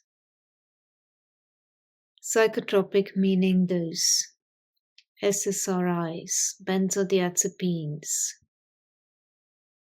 those bad ones that make you dependent and fuck you up. And if you want to come off of it, you get suicidal. It's very hard to get off of them. Temper down, so best not take them seriously. Studies have shown that those with presumably LSL brains exhibit greater changes in response to the administration of various drugs, including antihistamines, sedatives, antidepressants, those too, antipsychotics, several experimental drugs, and even aspirin, than do those with normal brains. And this should be a known fact, and not doctors gaslighting you and telling you, oh, this is not so, it's all in your head. I'm the expert. No, they should take you seriously and not tell you that your experience is wrong, because it isn't. You have more extreme symptoms. I do for sure. Especially paradoxical symptoms like serotonin syndrome. That's a nasty one. Horrible. So trust your perception, trust your experience. Don't let doctors gaslight you. If you are sensitive, you are sensitive. And that is that. Dealing with the subject of hallucinations is tricky. While it is generally assumed that hallucinations absent the ingestion of hallucinogenic substances are evidence of significant psychopathology, that is not necessarily true. No, it is not true. That's such a stupid word, hallucinations. As shown by previous discussion of hypnagogic hallucinations, in order to further explore this subject, a definition of the term hallucinations is in order, and the one provided by Kasi Assad in his book Hallucinations in Clinical Psychiatry provides a starting point. Hallucinations are perceptions that occur in the absence of corresponding external stimuli. On the surface, this definition appears to be clear-cut and simple, but since one of the central issues in this discussion is whether or not transpersonal experiences are really real. It warrants closer examination. At issue is the question of what is meant by external stimuli.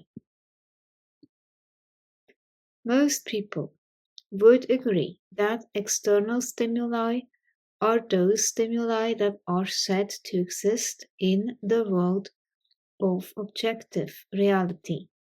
Most people would also agree that the objective reality status of such stimuli is a function of their being able to be quantified and or qualified by objective scientific methodologies. The assumption underlying such thinking, however, implies that reality as such does not exist beyond the boundaries of current scientific thinking. It wasn't too long ago that germs, viruses, and atoms, let alone such things as quarks, gluons, and mesons, would not have qualified for objective reality status. Carrying this line of thinking a step further, one has to wonder about the current reality status of something as simple as the feeling of love. From a scientific perspective, love is neither quantifiable or qualifiable. Yet most reasonable people would agree that love is really real, that it is not a hallucination. In practice, reality status is generally determined by consensus. If the majority of people agree that something is real, whether objectively so or not, then it is real. If the majority agrees that it is not real, then it is not. For the purposes of this book, then, a more useful definition of hallucinations would be perceptions that occur in the apparent absence of corresponding stimuli in consensus reality. Most thinking about reality is focused on consensus reality, and consensus reality is determined by the majority in accordance with their perceptions and their cortical reality judgments.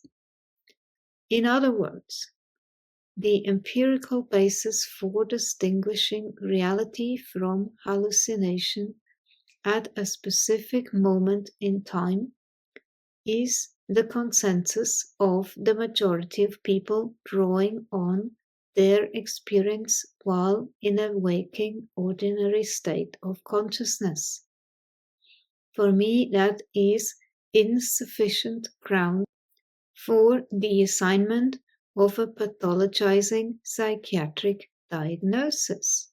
I agree. We have yet to explore how it is that certain individuals have brains that are less strongly lateralized than the norm, but the answer is provided for us by the work done in the 1980s by Norman Geschwind and Alberto Galaburda of Harvard University. Their work showed that the primary cause of the LSL brain was a delayed development of the left cerebral hemisphere, with a concurrent enhancement in the development of the right cerebral hemisphere. The delay being caused by a heightened level of sex hormones, especially testosterone, in utero, and to lesser extent in infancy and early childhood. Additionally, they stated the testosterone effect can cause immune disorders such as allergies, eczema, ulcerative colitis and insulin-dependent diabetes by delaying the development of the thymus and other immune system organs. The testosterone effect is also associated with neurological disorders of childhood such as dyslexia, stuttering, attention deficit disorder, and Tourette's. Neurological disorders of adulthood such as schizophrenia, certain types of epilepsy, and Alzheimer's disease. Birth defects such as cleft palate, hair lip, scoliosis, and wandering eye. Chromosomal abnormalities such as Down syndrome.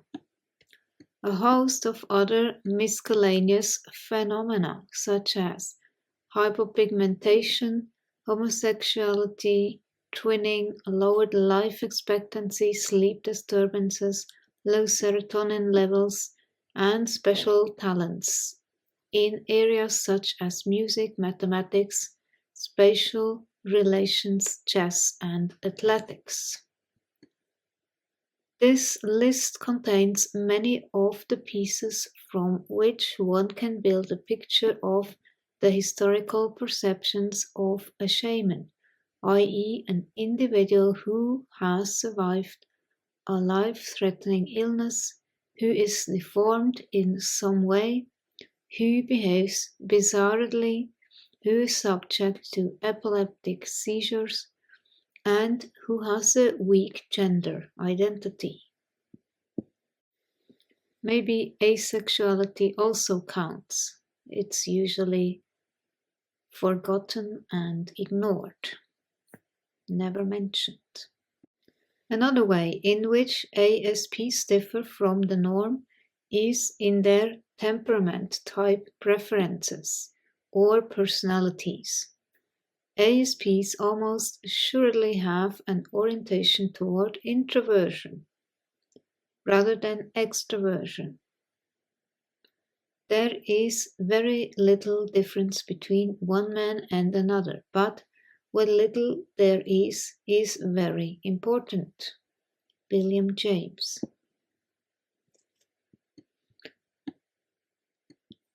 And have a perceiving strategy that is based on intuition rather than sensation. Their strategy for judging is also likely to be based on feeling rather than thinking.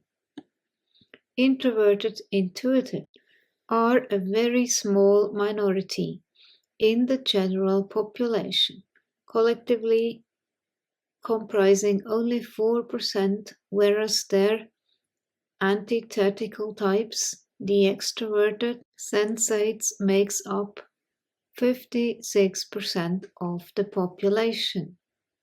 The other types, the introverted sensates and the extroverted intuitives, each make up 20% of the population.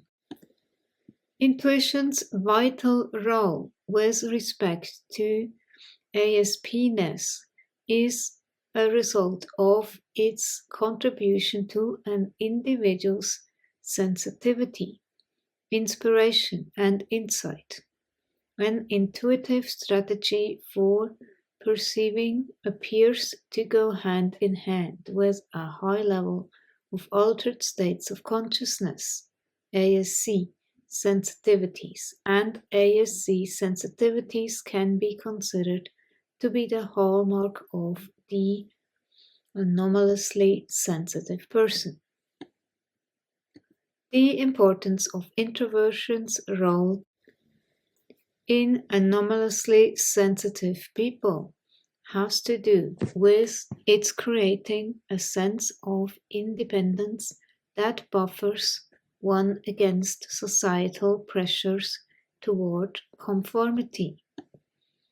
Moreover, relative to the norm, introverts tend to have elevated levels of stress hormones.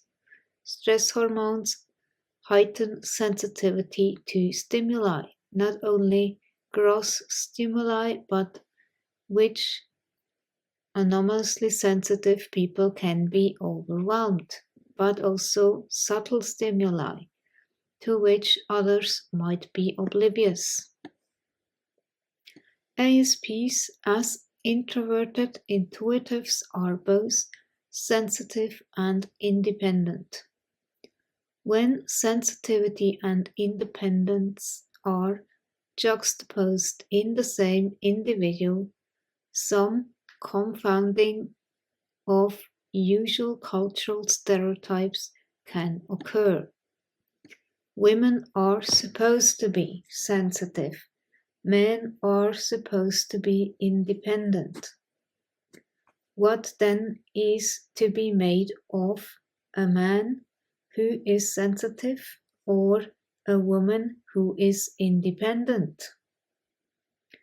One possibility, of course, is to pathologize that person. Yeah.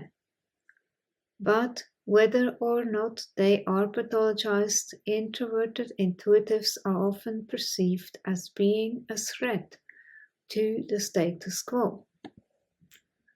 This is so because they tend to be intelligent and well educated, aware, insightful, intuitive, spiritual, and psychic, skilled in the metaphorical use of thought and language, excellent and persuasive writers, and highly charismatic, oriented toward truth, honor, and integrity, and are unlikely to engage in activities involving the manipulation or deception of others. Independent and seldom influenced by the opinion, approval, or disapproval of others, and non-conforming, unconventional, irreverent, iconoclastic, and anti-authoritarian.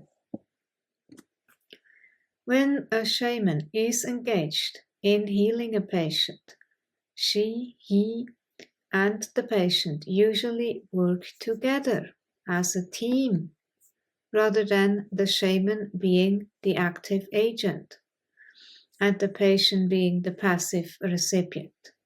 The shaman teaches the patient to inhibit the interference of doubt and skepticism, to let go of the illusions of her his senses, to visualize her himself as healthy, and to recognize that harmony is a fact, while illness is an illusion. Shamanic healing relies heavily on the placebo effect. Not always. Which, while some people think it is meaningless, fantasizing is an extremely powerful healing modality. It can be.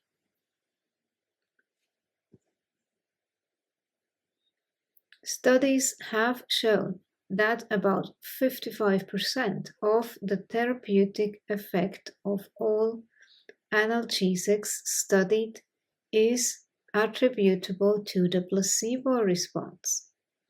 While morphine obviously has more potent chemical analgesic effects than aspirin, about 55% of the potency of each is a placebo response, and the effectiveness of the placebo is proportional to the apparent effectiveness of the active analgesic agent.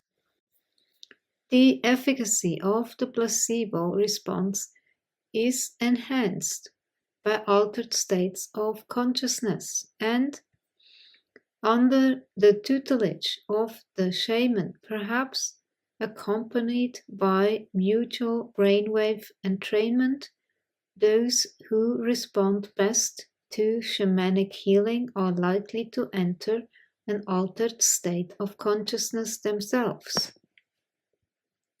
The three factors most important to the mediation of the placebo response, suggestion, hypnosis, anxiety reduction, and positive expectancy aroused by cultural or medical belief systems are all a part of the shamanic healing process. I think if you have a sense of connection with any person, if you feel safe with any person, in the nervous system based trauma therapy, it has become established that the sense of feeling heard, feeling understood, a sense of belonging, a sense of not feeling judged, all those things are most beneficial to treating trauma survivors and having a very positive healing effect. Regardless how knowledgeable the therapist is or what techniques he or she will apply, it's always that establishment of connection between therapist and client. And Dr. Ellen Shore has called it right brain psychotherapy. To me, this makes total sense. That emotional interactions reflect right brain to right brain affective communication. And that is essential for any healing to occur. That is like a mother communicating with her baby. This is the way. You can have a whole culture who is going through such disorganization and such chaos. And there are a number of cultures that we can easily think of right now in the world, whereby it's pretty clear that there are going to be high levels of disorganized attachments and high levels of pathology, and also high levels of physical disorders later down the line. So how mental health can also move now into preventive mental health becomes really an important question, a larger question. The amount of secure attachments 20, 25 years ago in this country was 70%. They're now down to 50%, 55%. There are broad trends here. And just for the record, UNICEF did a study that came out last week, which showed that out of 22 countries, in terms of the well-being of infants and children, the United States came out number 21, and Britain came out number 22. The unique piece of that was that the United States came out dead last in the issue of safety. In the issue of children feeling safe in this country, it came out 22 out of 22. So there are broader things as a culture that we need to do also that are part of these matters here. But the culture is impacting the mother-infant bond. I mean, the way that we treat our mothers and babies, and the kind of care that we give them prenatally, medically, et cetera, and the kind of care that we give them postnatally, which has been severely cut back at this point in time, is ultimately will show. And then we've got this other matter also of children in this country going to daycare at very, very early ages, 6 weeks, as opposed to 40 weeks and 50 weeks in Europe. The right hemisphere is in an early growth spurt from last trimester of pregnancy through the second year of life, which overlaps perfectly all of the developmental attachment experiences. And as a result of the attachment bond of emotional communication between the primary caregiver and the infant, You're either getting an optimal context in which there's a secure attachment, or you're getting something less than an optimal context.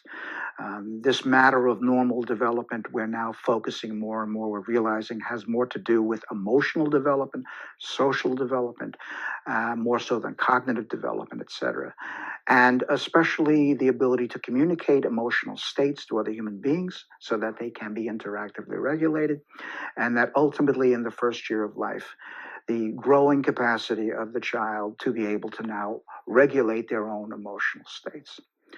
In the first year, the emotional states vary from joy to depression to loss, etc. But again, the key we're looking at is because the brain is still immature, because it's going to double or triple in size over the first year and a half, because it is still immature. The baby is unable to regulate states, especially negative states, distressing states. And for this, therefore, it needs the interactive regulation of the caregiver. And if that caregiver is sensitive to the baby's emotional states, this allows the baby to start to feel safe to explore the world. But more importantly, in a sense, it also optimizes the connections within the right brain. The right brain, if the left is dominant for language, the right is dominant for the processing of emotions, for affect regulation, for processing information that is coming up from the body, and for nonverbal communication, etc. So these aspects are now seen to be critical. And if early development has been of interest to psychiatry and psychology and psychoanalysis, it now also is very much of interest to neuroscience, and that's where my particular work comes in. As you know, my work is on the early development of the brain, but also how that early development is influenced by the attachment relationship. So now we're looking at not biological or psychological models, but models through which these both interact. And it's been said that nature and nurture first come together in the mother-infant relationship. And as you're well aware now, all the major psychotherapy models now are coming back to the centrality of its early development. And that's what I want to talk about. And also, we're seeing another shift now. We're also seeing a shift, if you will. Maybe 3 decades ago, we were into behavior and behavioral models, and then it shifted to cognitive models. I think right now we're seeing a shift into affect as being central.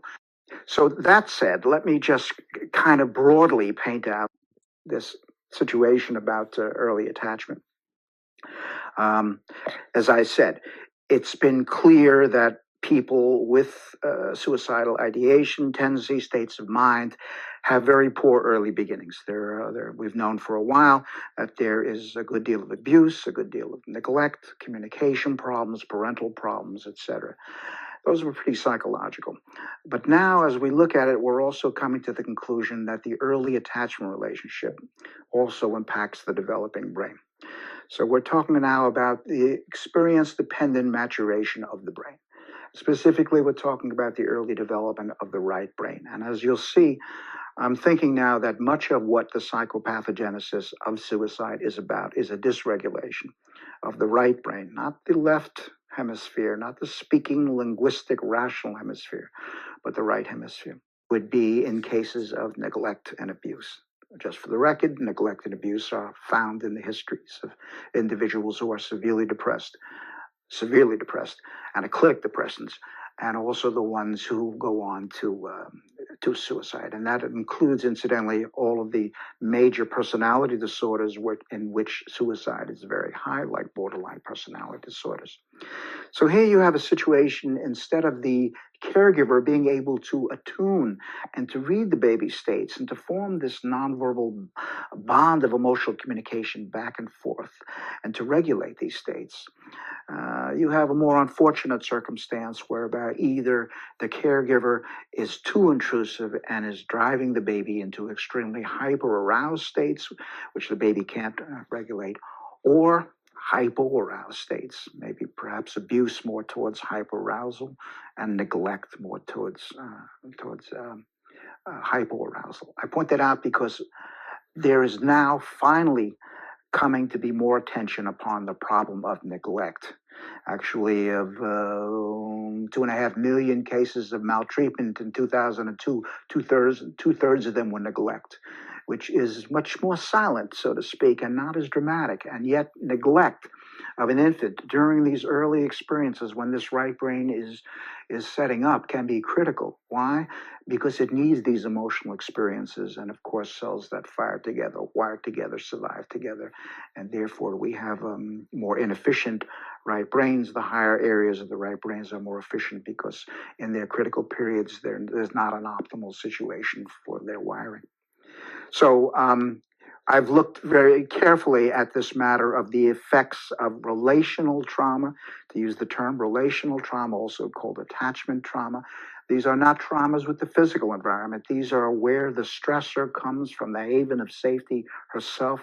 What if the haven of safety, the primary caregiver, is now the source of massive dysregulation? And not only that, what if she is not the source of repair? Because we now know that actually it's not just the tuning all the time. The mother makes many mistakes. The key is her ability to repair, especially negative affects. So we're now thinking that it's the lack of the repair also is very highly found now in these cases that go on to be severe psychopathologies. So ultimately, what we have here by the second year of life is a right brain that is coming out of its first maturational stage. Incidentally, it's not until the second year that the left hemisphere even begins its maturation.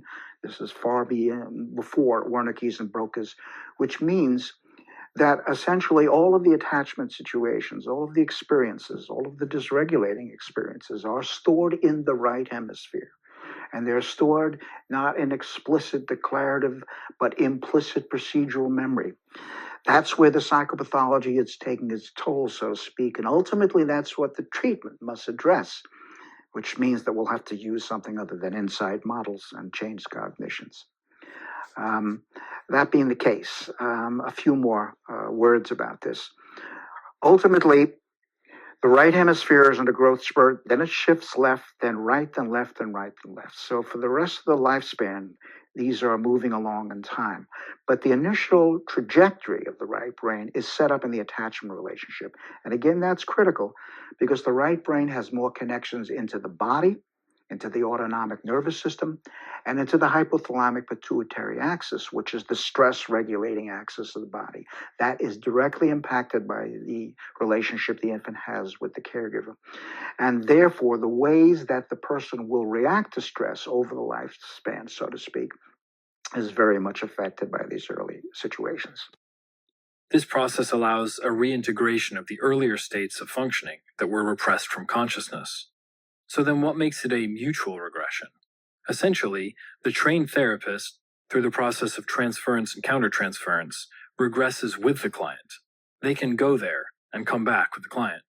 The therapist's brain has mastered the neurobiological art of regressing into right brain affective intensity and then returning to a regulated state. This requires that the therapist's brain is organismically developed and can maintain intense affective states without becoming overwhelmed or resorting to defense mechanisms, not even those provided by their professional clinical persona or the technicalities of their modality. The mature therapist knows their traumatic trigger points. They can tolerate intense emotional states within themselves, surrender control of the room to the emotional intensity of the client, and then bring it all back to regulation. To include creative intuition, maternal warmth, and interpersonal healing. If you've had the experience of truly connecting with a therapist, or as a therapist with your client, you will resonate with Shore's materialist explanation of this very connectivity, the uncanny experience of one-mindedness that occurs between client and therapist.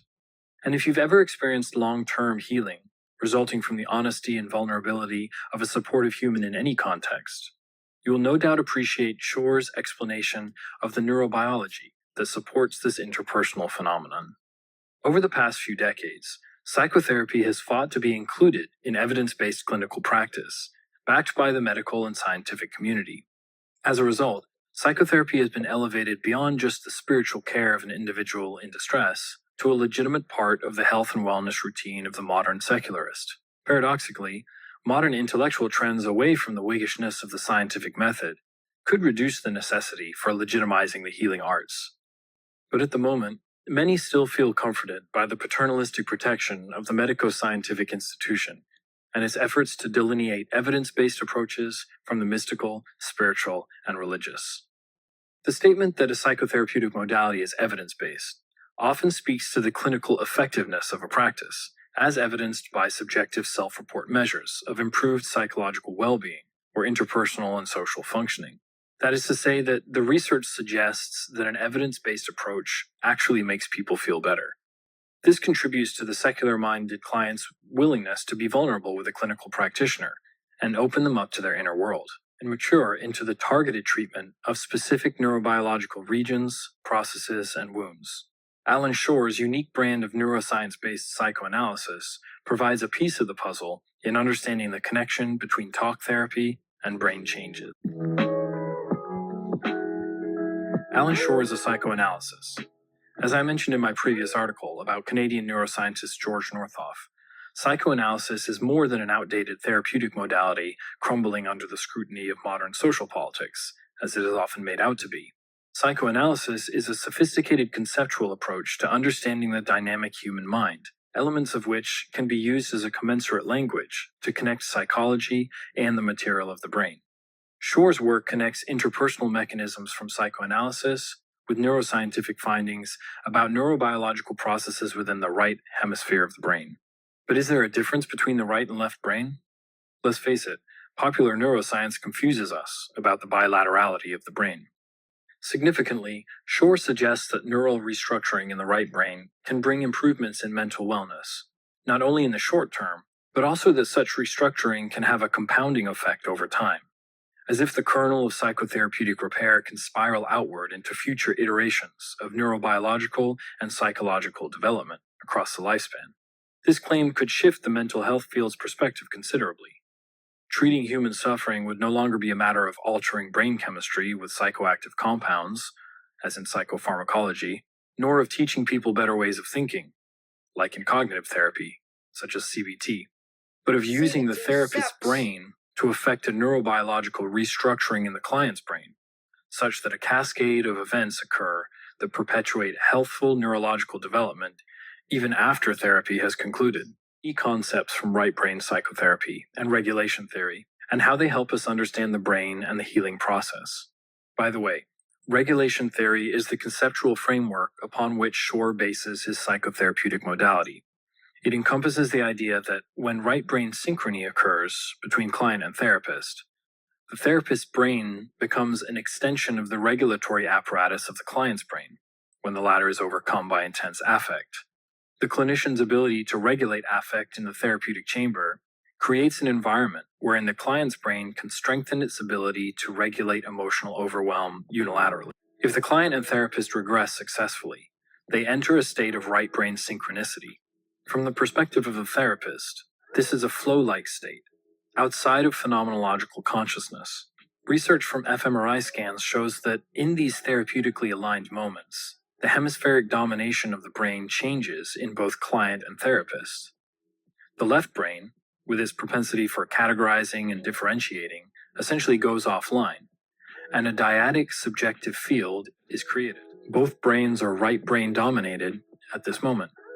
It should be noted that while simultaneous right brain dominance can be seen clearly in an fMRI during this phenomenon, experienced therapists relate to the felt experience of this phenomenon and may even use psychological mechanisms of their own to enter this state when performing their work. But in right brain psychotherapy, Shore doesn't explain how a clinician can affect this neurological state. Here's what Shore says about right brain synchronicity in the therapy room, and I quote, "The psychobiologically attuned, intuitive clinician tracks the nonverbal, moment-to-moment rhythmic structures of the patient's internal states, and is flexibly and fluidly modifying his or her own behavior to synchronize with that structure, thereby co-creating with the client a growth-facilitating context for the organization of the therapeutic alliance." Shore acknowledges that there could be a disruption in the right brain synchronicity if therapeutic trust is broken. If this occurs, the cyclical rupture and repair of synchronicity between client and therapist corresponds to pivotal moments of neurological reorganization and synaptic restructuring. Clients must feel safe in the therapy room, not under threat of forced behavioral modification. Additionally, emotional regulation is often required in interpersonal dynamics of oppression, as in employment situations or authoritarian situations like at school, even to the extent that authentic experience becomes repressed from consciousness. But this is not that. Regulation theory is not a behaviorist mechanism to teach self-control and conformity. In fact, Shore differentiates between two forms of self-control. The first, more traditional sense, involves higher cognitive left brain processes. As in situations of enforced compliance, mechanics of authority and power are used to encourage behaviors that in time may alter the attitudes that underpin them. A benign example of this would be an individual's begrudgingly following the directive to exercise 3 times a week, only to find out 2 months later that they actually enjoy it. Again, this is not that. Regulation theory is about training the brain to regulate intense emotional experiences. Previously denied emotional content finds space in the intersubjective field facilitated by the therapist, such that the client develops the ability to tolerate ever-increasing intensity of emotional experience. The client develops their own adaptive psychological processes to regulate their emotional experience, both in isolation and interpersonally, by leveraging a trusted relationship to assist in the regulation of emotion. The therapist mimics a mother's work. As an infant develops, it gradually experiences heightened levels of excitement, sadness, anger, and fear, and returns each time to the safety of the mother. Each time the child returns to the mother, right brains resynchronize between the mother and the child eventually develops the neurological mechanisms to tolerate the ever-increasing levels of emotional intensity that they face in their life. In healthy development, this results in a well-developed sense of self and resiliency, in contrast to a highly restricted self that relies heavily on socially maladaptive defense mechanisms that disallow emotional experience. At its mildest, maladaptive regulation manifests as an individual lacking emotional awareness. At its worst, it becomes a diagnosable personality disorder.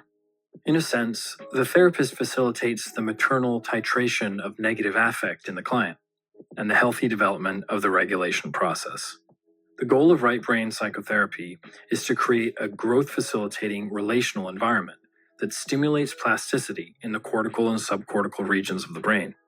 At the neurochemical level, this relational state is marked by increased levels of oxytocin, as would be in the case of the mother-child dyad. By recreating the optimal environment for neurogenesis in the therapy room, the therapist can assist the client in changing their brain, in a very material sense, repairing traumatic disruptions in interpersonal attachment and their neural correlates in the physical structure of the brain. So, this is the approach for trauma healing. No matter if it's a shaman, a healer, a therapist, they have to establish that right hemisphere to right hemisphere connection. It is key, and once that is established, also the placebo effect isn't so important anymore. This is secondary. Good placebo responders are highly hypnotizable, are able to move easily between different states of consciousness, see conceptual relationships that others tend to miss, minimize doubt, skepticism by inhibiting analytical thinking, and tend to embroider or elaborate on the potential benefits of a treatment. In short, good placebo responders are able to make real and suggested benefits of the treatment. Make real is something very different from the idea to pretend to be real. In the appropriate altered state of consciousness, the benefits become real. The immune system accepts them as real, and the rest of the body follows suit. Imagination and belief are both vitally important to the efficacy of this process. But I think it is also vitally important that an individual feels safe and trusts the shaman or whatever therapist. That feeling safe, that trusting, that feeling a connection. It is essential because then you can relax and you go into the parasympathetic state. And in the parasympathetic state, when you are not in fight flight, when you are really, as I said, relaxed, the GABA activation also happens, and the breath is deeper, and automatically those are the criteria to set the stage for physical healing and deprocessing also.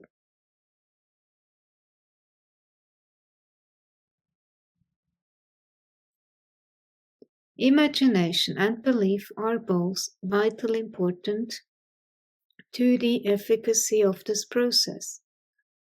The introduction of doubt or skepticism, distrust by medical personnel, family, and friends, or an experimental observer can totally undermine the power of the placebo response, indeed.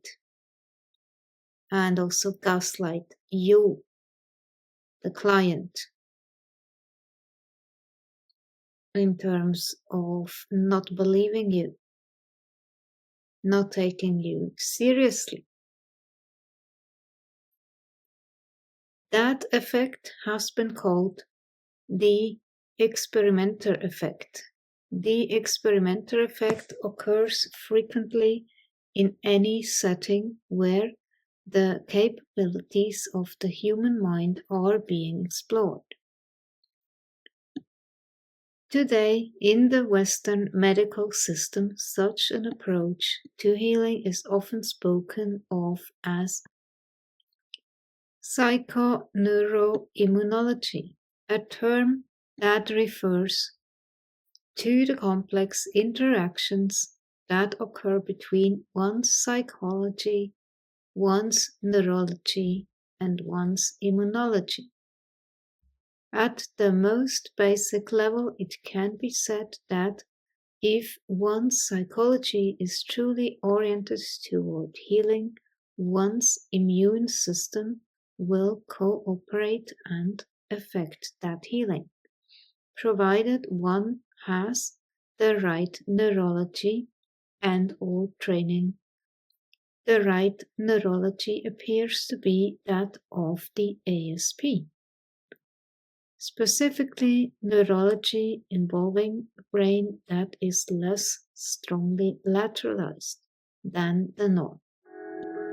Psychologist and researcher Alan Shore is a lover, but he not only reminds us of the softer side of the healing arts, but elevates his discussion with evidence from the hard neuroscience of the brain. Shore's right brain psychotherapy and associated regulation theory contribute to psychotherapy's efforts to prove and improve itself and go beyond the mechanical, cognitive-based therapeutic modalities to include creative intuition, maternal warmth, and interpersonal healing. If you've had the experience of truly connecting with a therapist, or as a therapist with your client, you will resonate with Shore's materialist explanation of this very connectivity, the uncanny experience of one-mindedness that occurs between client and therapist. And if you've ever experienced long-term healing resulting from the honesty and vulnerability of a supportive human in any context, you will no doubt appreciate Shore's explanation of the neurobiology that supports this interpersonal phenomenon. Over the past few decades, psychotherapy has fought to be included in evidence-based clinical practice, backed by the medical and scientific community. As a result, Psychotherapy has been elevated beyond just the spiritual care of an individual in distress to a legitimate part of the health and wellness routine of the modern secularist. Analysis is more than an outdated therapeutic modality crumbling under the scrutiny of modern social politics, as it is often made out to be. Psychoanalysis is a sophisticated conceptual approach to understanding the dynamic human mind, elements of which can be used as a commensurate language to connect psychology and the material of the brain. Shor's work connects interpersonal mechanisms from psychoanalysis with neuroscientific findings about neurobiological processes within the right hemisphere of the brain. Significantly, Shor suggests that neural restructuring in the right brain can bring improvements in mental wellness, not only in the short term, but also that such restructuring can have a compounding effect over time, as if the kernel of psychotherapeutic repair can spiral outward into future iterations of neurobiological and psychological development across the lifespan. This claim could shift the mental health field's perspective considerably.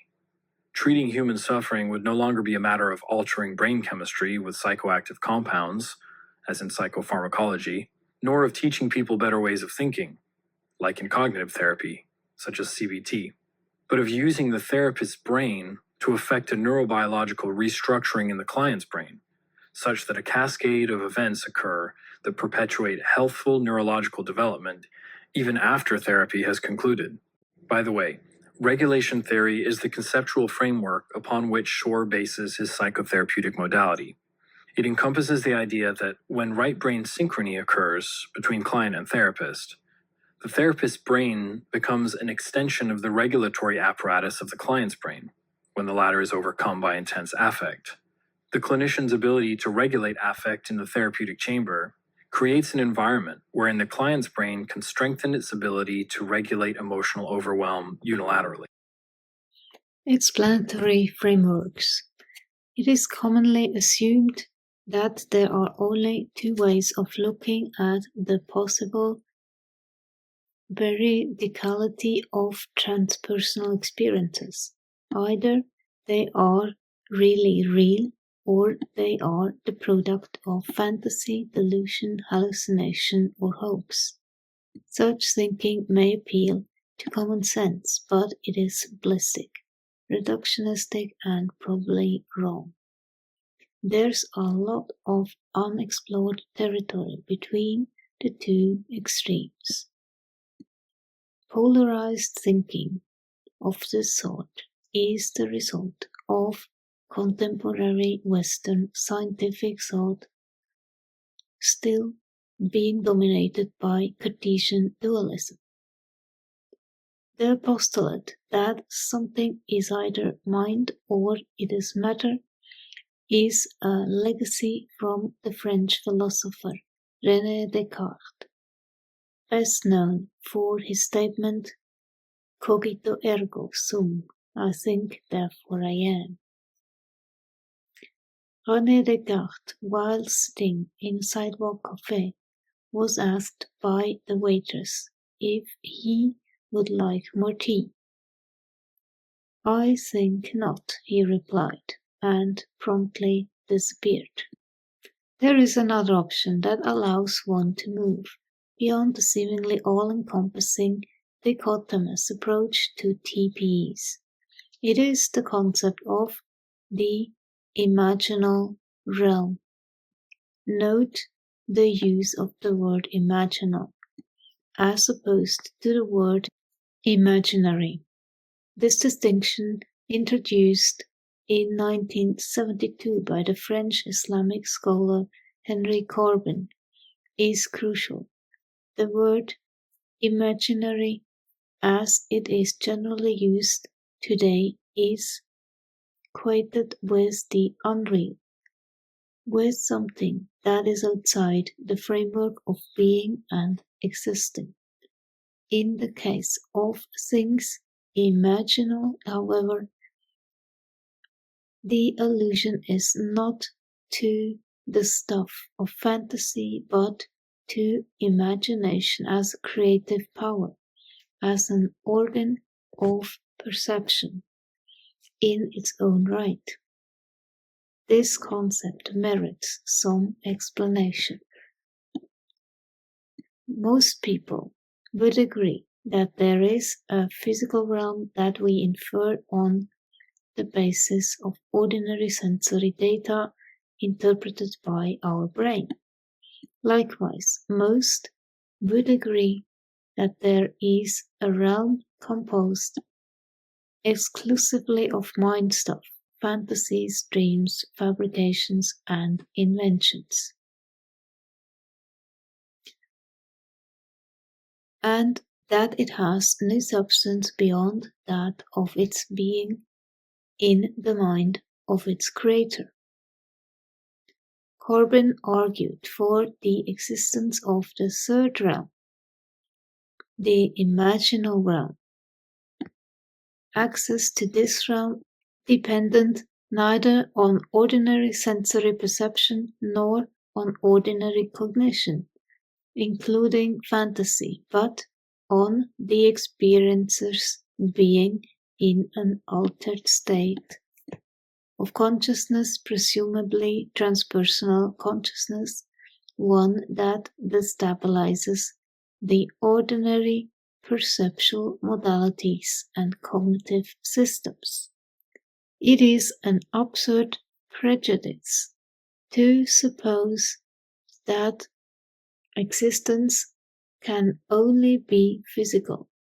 As a matter of fact, the only form of existence of which we have immediate knowledge is psychic, i.e., in the mind. We might as well say, on the contrary, that physical evidence is mere interference, since we know of matter only insofar as we perceive psychic images mediated by the senses. Carl Jung. The most important characteristic of the imaginal realm is that it is ontologically real, that it has form, dimension, color, and objects, both inanimate and animate. In short, it has equivalents for everything that exists in the world of the ordinary senses. Its features, however, cannot be perceived by the ordinary senses as if they were properties of physical bodies. They can be perceived only by the psychospiritual or mind senses, while the imaginal realm might be thought of as the cumulative product of human imaginative thought. It is also something that is objectively self-existent. Corbin asserted that despite the imaginal realms having no location in either time or space, and as being an alternate reality, its reality is more irrefutable and more coherent than that of the empirical world where reality is perceived by the senses. Experiences of the imaginal realm are, in some respect, doubly real. They combine the substance of objectivity with the impact of immediate experience.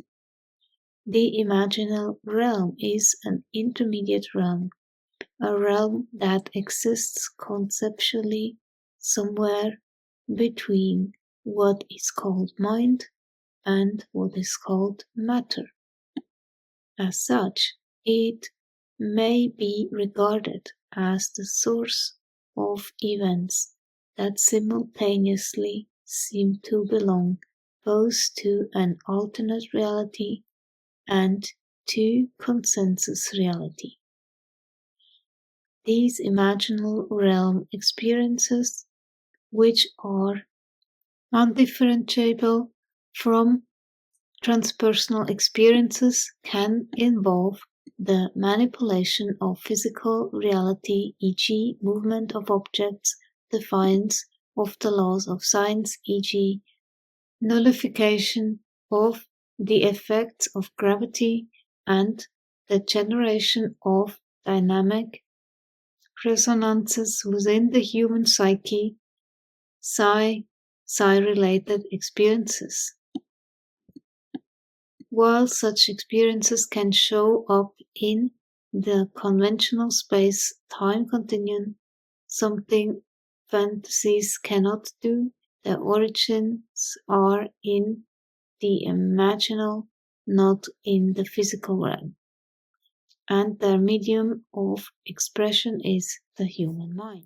Such physical manifestations wreak havoc with conventional categories of existence. Since the appropriate framework and terminology for this third realm are lacking, the experiences are non-temporal and non-spatial, while ordinary language is structured in terms of temporal and spatial concepts. There is a natural tendency to attempt to assimilate imaginal realm experiences, that is, transpersonal experiences, into conceptualizations of physical reality, thus resulting in dichotomous Cartesian thinking.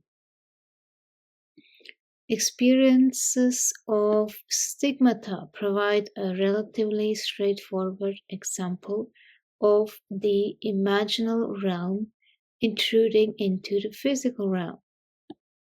Stigmata are real, verifiable phenomena. They occur in the physical realm consensus reality and can be reliably and objectively witnessed, photographed, measured, analyzed, etc.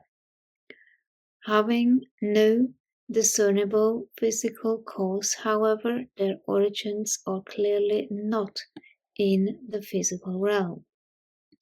There is also the issue of pattern consistency. One stigmatic experience is very much like another. Such is also the case with out-of-body experiences, OOBEs, near-death experiences, NDEs, and UFO experiences, and all the other transpersonal experiences.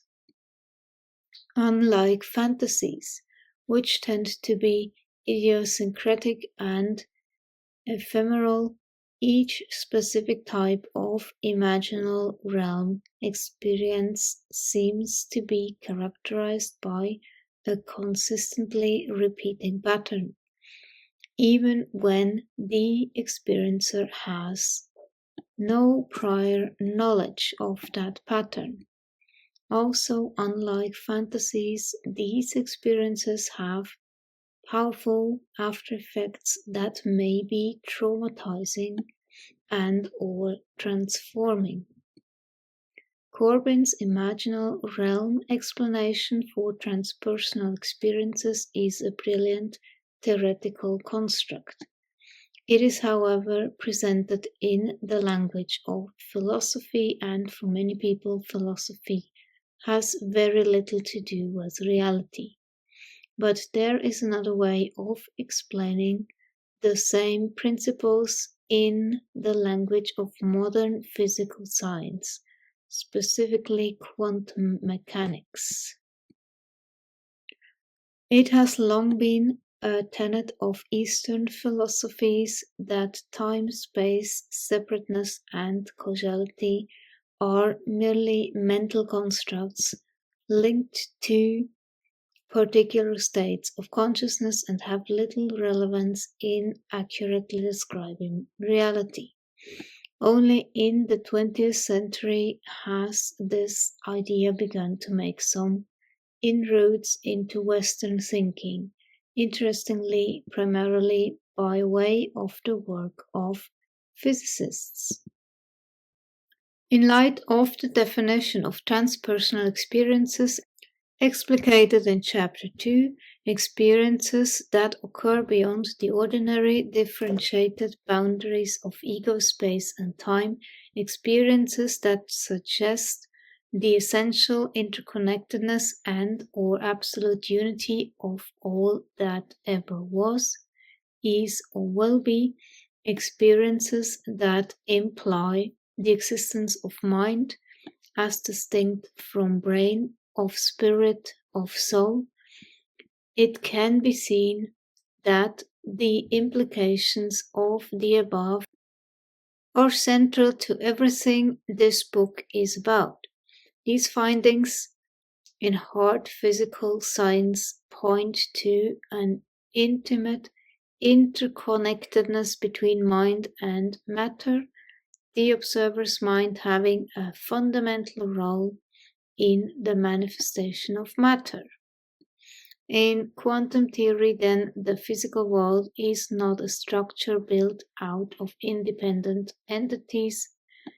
It is rather an interconnected web of probabilities of relationships between entities, which are themselves interactions between energy fields whose meanings arise solely as a result of their relationship to the whole. Everything in the universe that appears to exist independently is actually part of a single all-encompassing organic pattern, and nothing is separate from that pattern or from anything else. In other words, if the universe is non-local at a subquantum level, then reality is seamless and unitary, and any attempt to partition it into discrete entities is based on false premises. There is no longer a clear distinction between what is and what happens, between the observer and the observed, because they are all part of an interconnected whole. In the microcosm of the atom, location, separateness, and causality simply have no meaning whatsoever.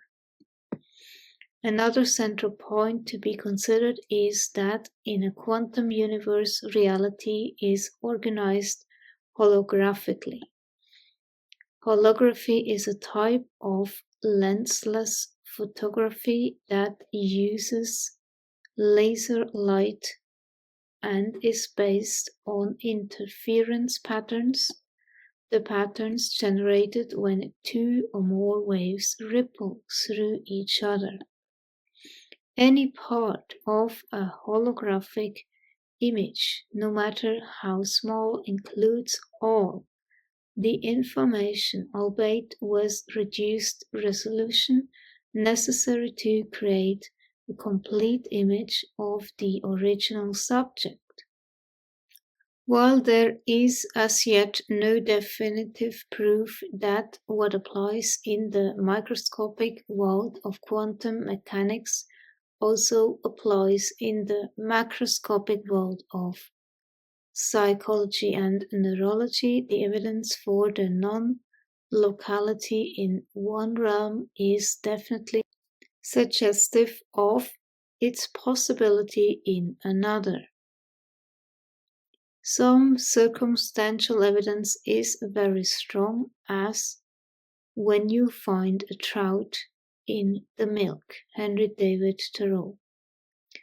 Moreover, there are a number of capabilities of the brain that have not been explained by the conventional neuroanatomical model, but which makes sense within the context of a holographic model.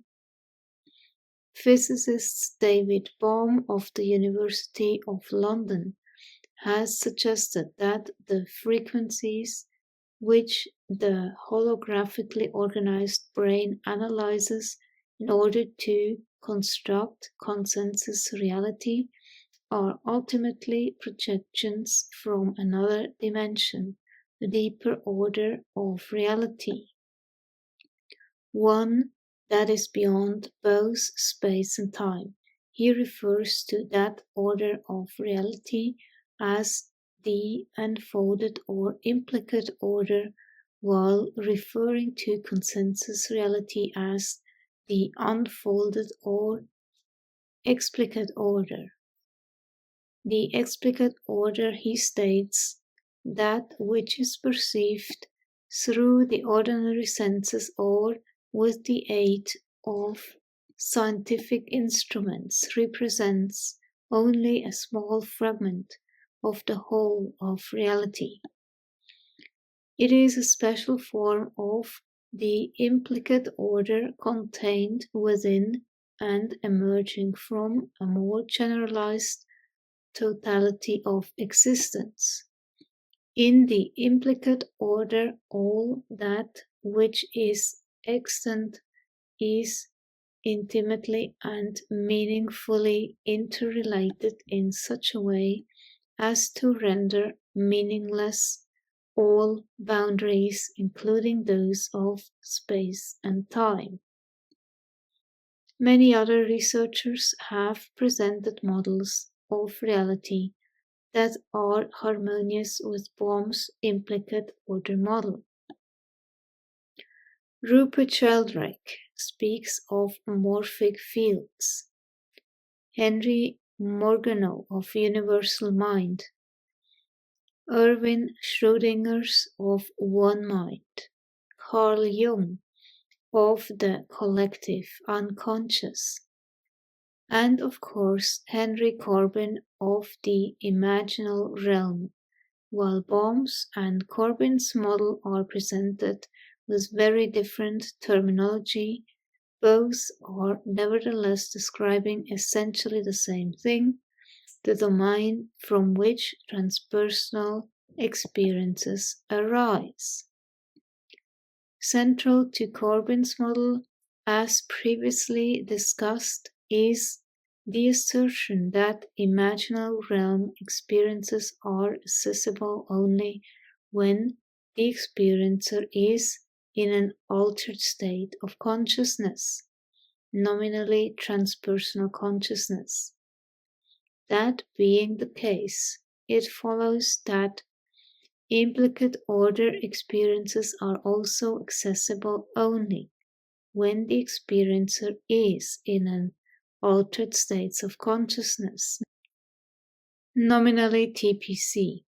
I have argued earlier that anomalously sensitive persons are likely to be more sensitive than the norm to altered states of consciousness in general and to TPC in particular.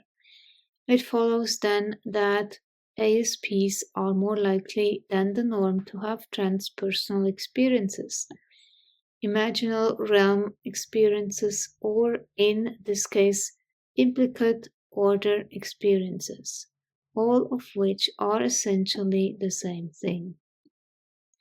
The quantum scientific explanation for the ASP's facility at accessing transpersonal experiences relates directly to the coherent brain wave patterns that occur in TPC. Wave patterns are central to quantum theory and, by extension, to implicate order experiences, that is, TPEs. As stated previously, any coherent wave-like phenomenon, not just light, can create the interference patterns that are involved in holographic organization and holographic perception. Brainwaves are wave patterns of electromagnetic radiation, and specific states of consciousness are characterized by specific brainwave patterns. The predominant brainwave frequencies of TPC, especially in the temporal lobes, are on the order of 8 cycles per second, the EEG alpha-theta boundary. And this pattern has been demonstrated to be associated with extremely vivid and realistic imagery, with creativity, and with psi psi-related experiences. When the accessing of TPEs is looked at from the perspective of brainwave patterns and energy fields, additional explanatory information comes to light. Surrounding the Earth, between the Earth's surface and the bottom of the ionosphere, there is a cavity with dimensions such that energy having a frequency of about 7.8 cycles per second is able to travel vast distances without significant attenuation. This fundamental frequency of the Earth, called the Schumann resonance frequency, is in the same frequency range as the EEG alpha theta brainwave boundary and suggests the existence of a tuned resonant system. An individual in a state of TPC having an abundance of coherent brainwaves with a predominant frequency of approximately 7.8 cycles per second may be in resonance with the planetary system in such a way that a mutual exchange of energy occurs and information accessed by delta brainwaves 0.5 to 4 cycles per second becomes available to conscious awareness. In other words, the energy required to support transpersonal experiences already exists within the environment and is able to be accessed when an individual is in a state of transpersonal consciousness. Additional circumstantial evidence for the holographic organization of implicate order experiences, that is, transpersonal experiences, is provided by the observation that there is a high level of coherence in the brainwave patterns of TPC. The concept of brainwave coherence parallels that of quantum wave function coherence and also that of light wave coherence in holography.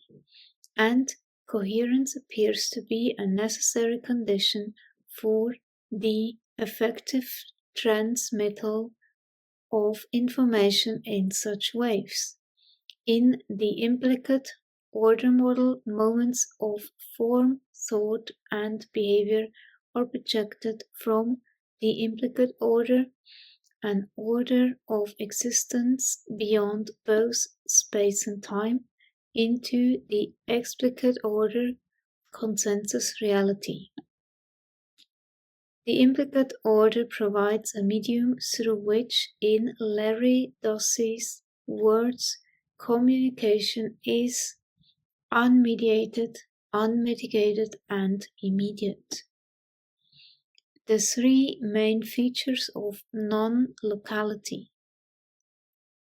The implicate order is the theoretical underpinning for the non-locale, the transpersonal, the universal mind, spirit, or soul.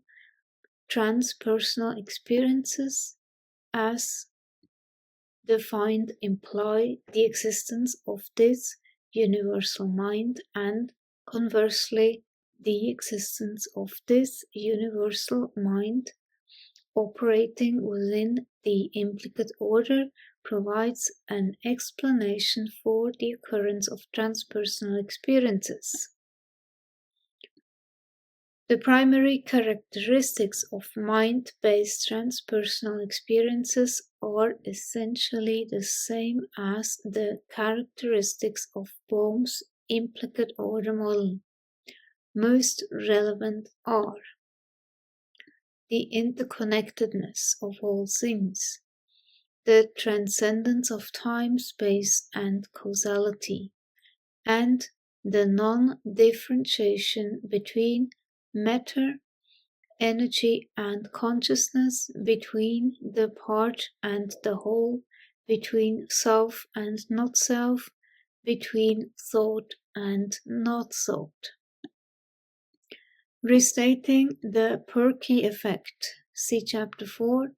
From a quantum perspective, it can be said that it is because of the essential unity, the essential oneness of all things, that the brain is not always able to distinguish between reality and imaginality, or between what is consensually agreed to be out there and what is subjectively perceived to be out there.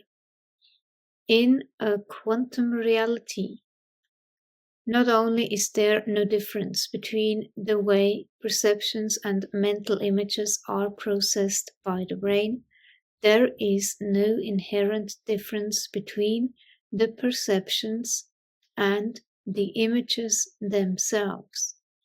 All experiences, whether consensual or imaginal, are reduced to the same common language of holographically organized waveforms. The only reason some realities are experienced as external and others are experienced as internal is because that is where the mind happens to locate them. Perhaps, in part, as a result of cultural conditioning shit. Basically, brainwashing, yeah? When it generates the internal hologram that is experienced and referred to as reality. Ultimately, that which is thought, self, and that which is not thought, not self, cannot be separated. For the purposes of practical functioning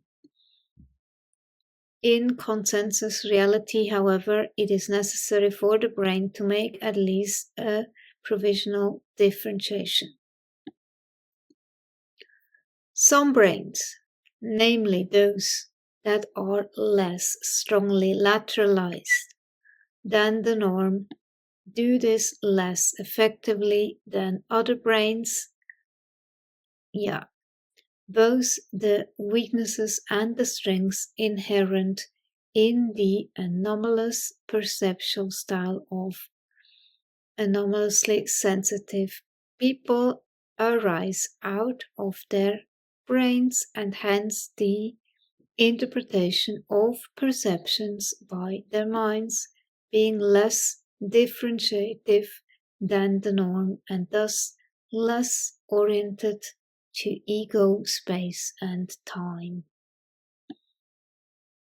Using the language of quantum mechanics metaphorically, when cognitive processes are looked at from the perspective of the particle-wave duality, it can be seen that in ordinary waking consciousness, mind appears to be particle-like and localized in time and space.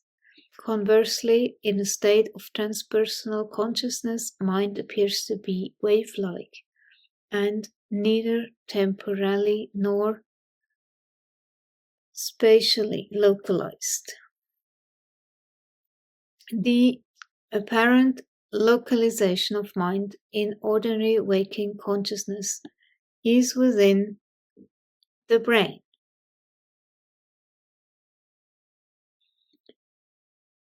In TPC, while mind can appear to be localized in another corner of the room, another corner of the earth, or another corner of the universe, since everything in a holographic reality is non-local, mind is actually everywhere, nowhere, and elsewhere.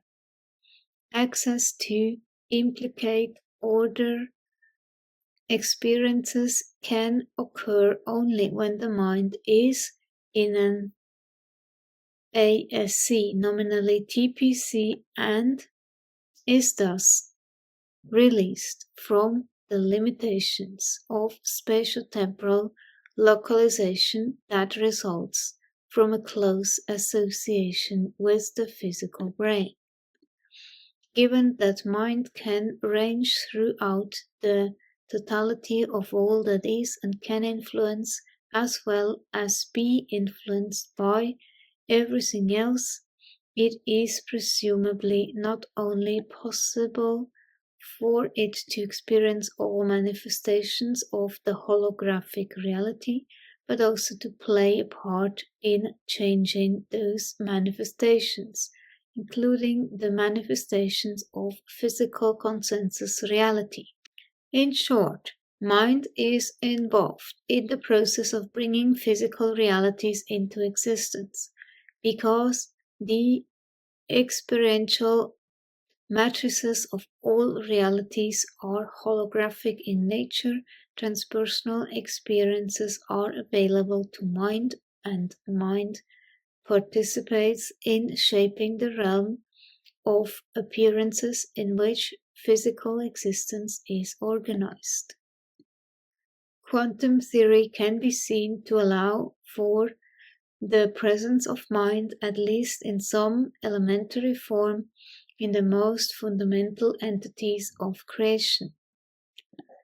In other words, mind is present in everything, and just as minds are normally manifest in the explicate order, may under the appropriate conditions be able to range into the implicate order. So too may minds that are normally manifest in the implicate order be able to range into the explicate order. Because of the essential interconnectedness and or absolute unity of all minds, this ranging is not something that happens, it is rather simply a manifestation of what is. Quantum physics provides solid scientific support for the assertion that realities are determined and shaped by states of consciousness. It all has to do with waves and interference patterns. According to the tenets of the holographic model, reality is nothing more than a conglomeration of frequencies, waveforms, or interference patterns. States of consciousness are by definition patterns of brainwaves. A specific state of consciousness pattern of brainwaves is associated with a specific reality. There are as many realities as there are states of consciousness, presumably an infinite number. Because mind can shift from one SOC to another, it can also shift from one reality to another. Mind participates in establishing the rules that govern each reality with which it is associated, and thus can be considered to be involved in the creation of those realities. Observing as thus Freeman Dyson that the universe shows evidence of mind on 3 levels can complete this scenario. The first level is that of elementary quantum mechanical physical processes in which matter is an active agent of choice, constantly making selections among alternate possibilities according to the laws of probability. As demonstrated by quantum experiments, there appears to be an element of mind inherent in every subatomic particle, and mind is undifferentiable from matter. The second level is that of direct human experience, in which the brain apparently serves as a device that filters, amplifies, and concretizes the mental component of quantum choices made by neuronal molecules. The potentials for neo-shamanism, Chapter 6. For many centuries, the prevalence of shamanism throughout the world has been declining. Western views of shamanism as primitive, superstitious, backward, and outdated have caused many shamans to abandon their practice because they felt mocked by the people in their own community and regarded their own past as deprecating. As shamanic practices ceased to exist and authentic shamans died off, their experiences and their memories died with them. As a result, much of the history, the beliefs, the traditions, the songs, and the symbols have been lost to us forever. Moreover, organized religions, fuck them, have applied intense pressure to those in shamanic cultures to convert to their own beliefs, systems, and fucking doctrines. The history of the Catholic Church in dealing with shamanism is illustrative, and also how they dealt with the Cathars. The Inquisition was basically there to eradicate the Cathars.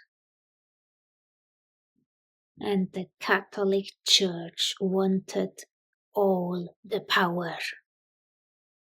That's why they killed everybody else who believed in different things and didn't conform to the shit of the Catholic Church.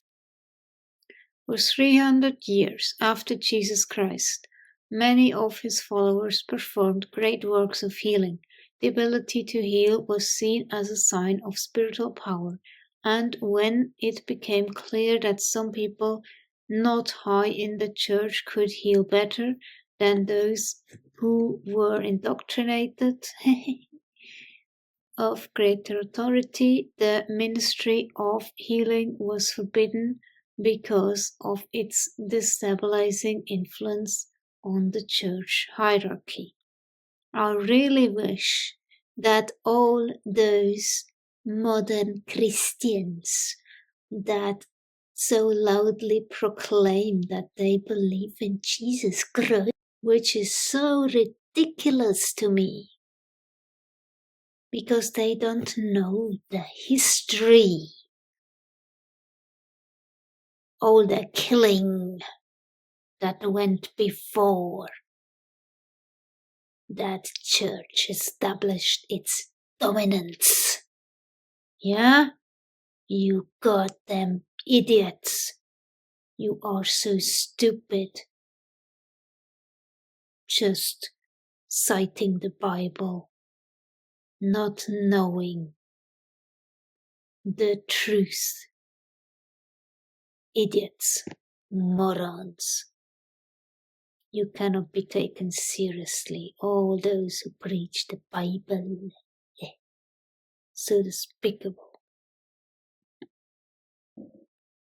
The history of the church, like the history of almost any institution, that's what it is, an institution. It is a history of power politics. From its inception, the primary objective of the church is keeping with the institutional imperative, was to ensure its own survival and continuation. That's what a parasite does. Any group, individual, or idea that was perceived as a threat was either ignored, suppressed, or eliminated, killed, in other words, burned at the stake. Yeah? As the situation warranted, all the Cathars were extinguished and killed because they did not comply with the church.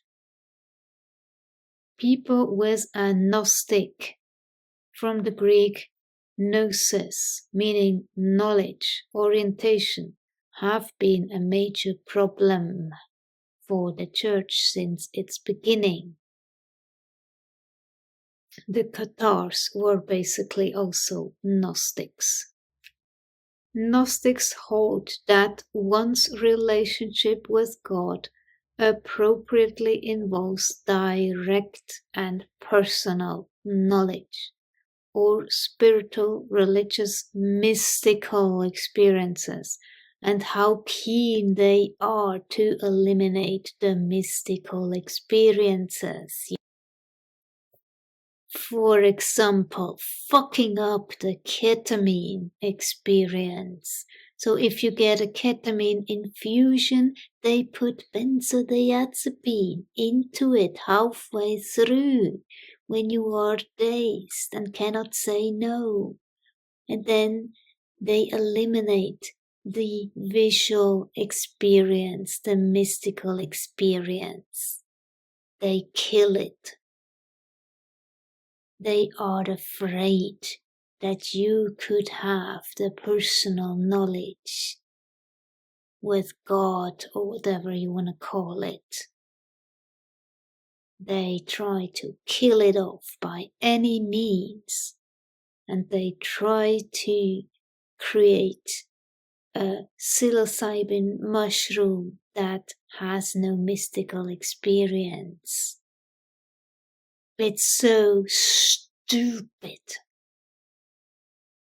This wanting to control the narrative and preventing people from actually healing through their own personal mystical experience and direct relationship with the divine. Historically, the Gnostic position undermined the Church's arrogation of the role of intermediary between man and God, and therefore could not be tolerated. So it wasn't, and so they killed everybody. In Europe, the Gnostic traditions were continued by members of the Merovingian dynasty. The Merovingian were said to be of Davidic descent, and they were known as the long-haired kings because they wore their hair much longer than was then the custom. Their hair was generally red or blonde, and their fair translucent skin with visible veins, I have that too, gave rise to the term blue blood in reference to royalty, whatever. The priestly cult of the Merovingians was not dissimilar to that of the Druids, and they were greatly revered as esoteric teachers, judges, faith healers, and clairvoyants with a Gnostic orientation. In 496 AD, the Catholic Church made a pact with this dynasty, pledging itself perpetuity of the Merovingian bloodline. 200 years later, however, King Dagobert II, with his Gnostic beliefs, had become a powerful threat to the church, and he was therefore assassinated in 697 AD. With this betrayal of the Merovingians, the Church rendered itself guilty of a crime that would be neither rationalized nor expunged, so it was suppressed. Despite this perfidy, the Merovingians continued to maintain a significant presence in Europe, so in 751 AD, Pope Zachary had King Childeric III seized, tonsured, and incarcerated. In Childeric's place, Zachary installed a family of regional mayors who became known as the Carolingian dynasty. The Merovingians then went into hiding for about 400 years, but by the early 1100s they were in a position to make an attempt at regaining the former power. Meanwhile, in Britain, when the Christians came to power, anything that had important spiritual meaning to those they considered heathens automatically became anathema, and every effort was made to eradicate it. Wyrd, with its connotation of strange, bizarre, supernatural, and unworldly, was a deliberate Christian distortion of the concept of Wyrd. By 1000 AD, the shamans of the indigenous population had been largely replaced by Christian missionaries, at least in the circles of the ruling elite. Among the general populace, however, the traditional attitudes, methods, and values continued to survive for another several hundred years. Eventually, the Church launched its now infamous witch-hunting trials to eliminate the competition presented by the female shamanic practitioners who had generally been ignored by the original Christian missionaries, and to solidify the fucking shitty church's domination and control of the people. The Merovingians in Europe claimed that their bloodline involved direct descendancy from Jesus Christ, and while they themselves would have known of their pedigree and ancestry, they probably would not have been able to prove their bloodline identity to the world at large, and such proof may well have been deemed necessary for their subsequent designs. When the Knights Templars, a heavily armed Christian military organization identifiable by their white capes with red cross insignia, were formed in 1119 AD and subsequently officially recognized by the Church in 1128 AD, one of their responsibilities, with broader support from the Cathars, became that of protecting the Merovingian bloodline and guarding its secrets. At the time, it was believed that the hereditary proof of the Merovingians needed could be found in Jerusalem, and the Templars, operating under a cloak of secrecy, undertook excavations beneath the Temple of Solomon. It is believed by some that they were successful and that they brought the treasured proof, along with large quantities of monetary treasure, back to Europe, where it was deposited at the Cathar stronghold of Monseigneur in the Pyrenees. If you want to learn more about the Cathars and their history, read this book, Talisman. Before long, the Catholic Church, feeling threatened by the strength of the Gnostically oriented Cathars,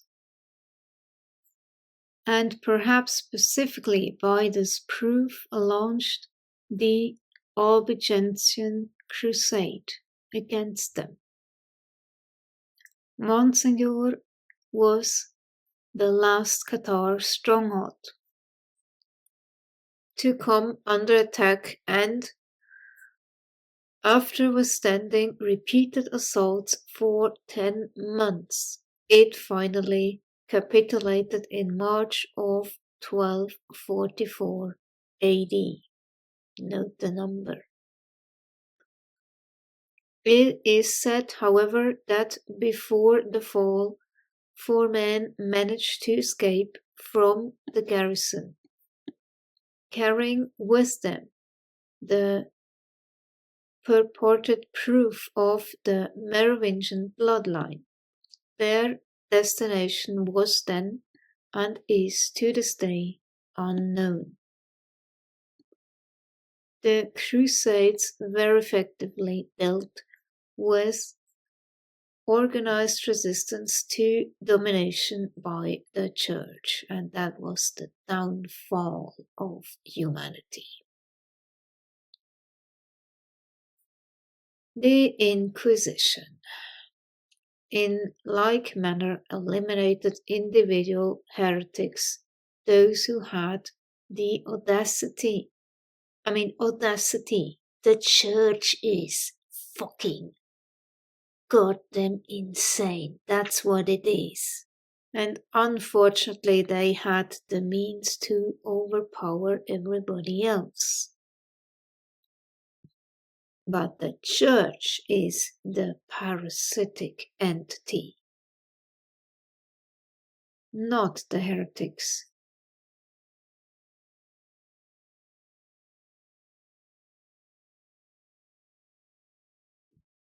Most victims of the Inquisition were women, of course. They were branded as witches and burned at the stake. Most perpetrators of the Inquisition were, of course, men. As with the Cathars and with the Merovingians before them, the Catholic Church came to feel threatened by the strength of the Templars. They just didn't want to share. So typical left hemisphere perception. God damn it. Why did they overpower everybody? Such a fucking plague on humanity. In 1307 AD, King Philip IV of France, under the direction of Pope Clement V, ordered the arrest of the Templars. While many escaped, purportedly going to Scotland, the primary leaders were burned at the stake, and the order was formally disbanded by papal decree in 1312 AD.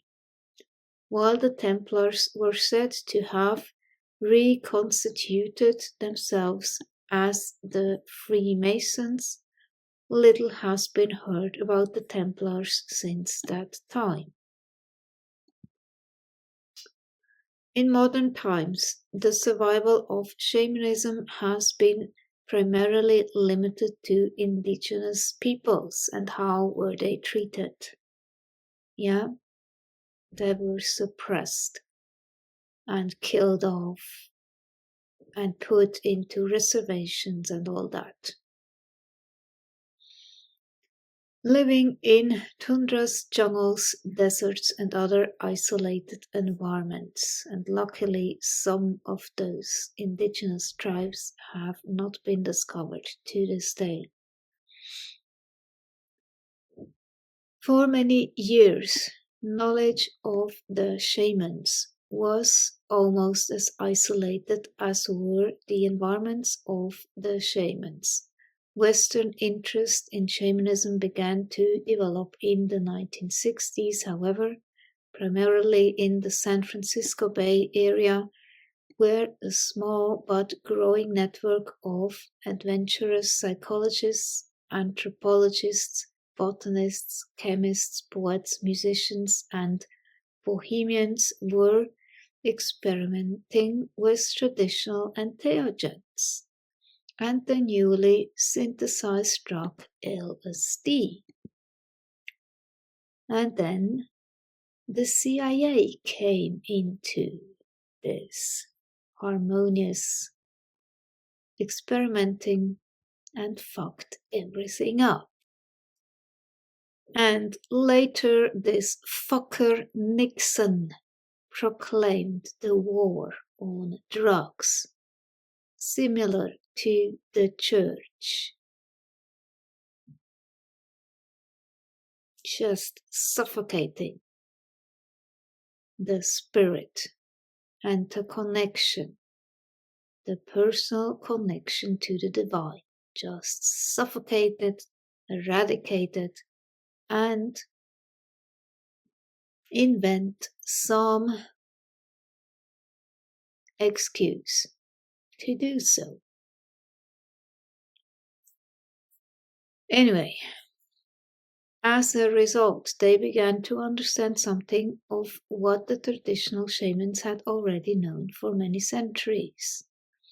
With the publication of the English language version of Mircea Eliade's book on shamanism, Archaic Techniques of Ecstasy in 1964, they came to understand that they were not discovering new territory, but rather rediscovering old.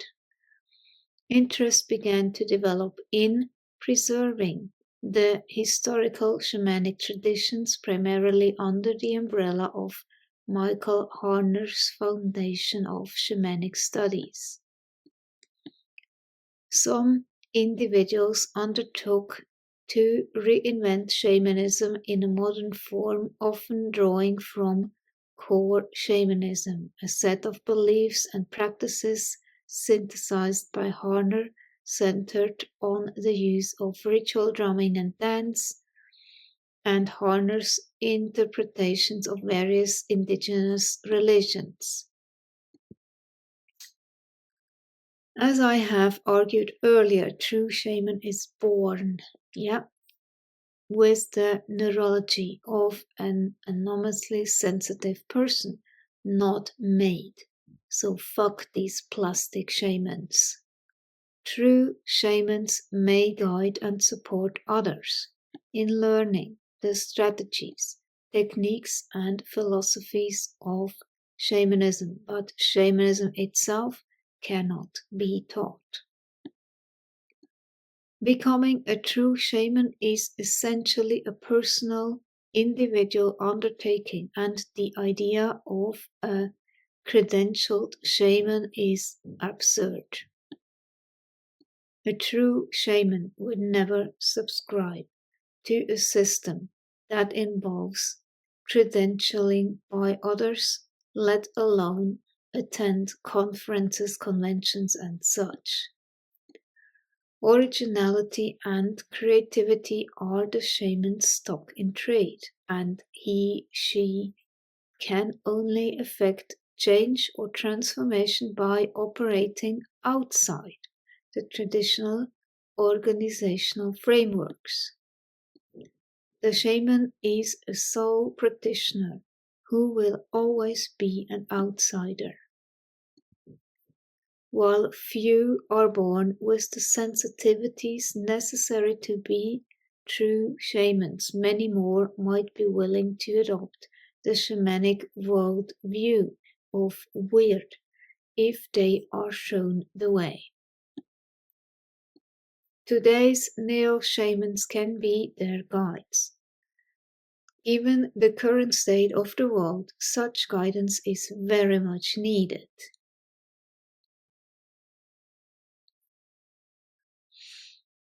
We have met the enemy, and he is us. Walt Kelly, 1970 Pogo cartoon. As stated in the introduction, the modern worldview based on anthropocentrism, humanism, rationalism, mechanism, and materialism authorizes and even encourages aggression, exploitation, and destruction. Grounded in a literal fundamentalist interpretation of Genesis 1:28, in which humans are said to have been given domination over the fish of the sea and over the fowl of the air and over every living thing that moves upon the face of the earth. I mean, this is so arrogant. Its tacit assumption is that the world and everything in it exists for our benefit and that we are free to do with it as we please. And thus we treat Mother Earth like an object, kill the trees and everything else. Our multitudinous machinations, our fantasies and our fears, our ignorance and our irresponsibility, our enthusiasm and our egocentricity, our possessiveness and our politics have led to a situation in which the state of the world reflects the state of our minds, in which the conflict without mirrors the conflict within, in which the external chaos echoes the internal chaos. In short, we tend to perceive ourselves as being separate from and superior to everything else, as well as separate from and superior to each other. As a species, we emphasize separateness over interconnectedness, independence over interdependence, and differences over similarities.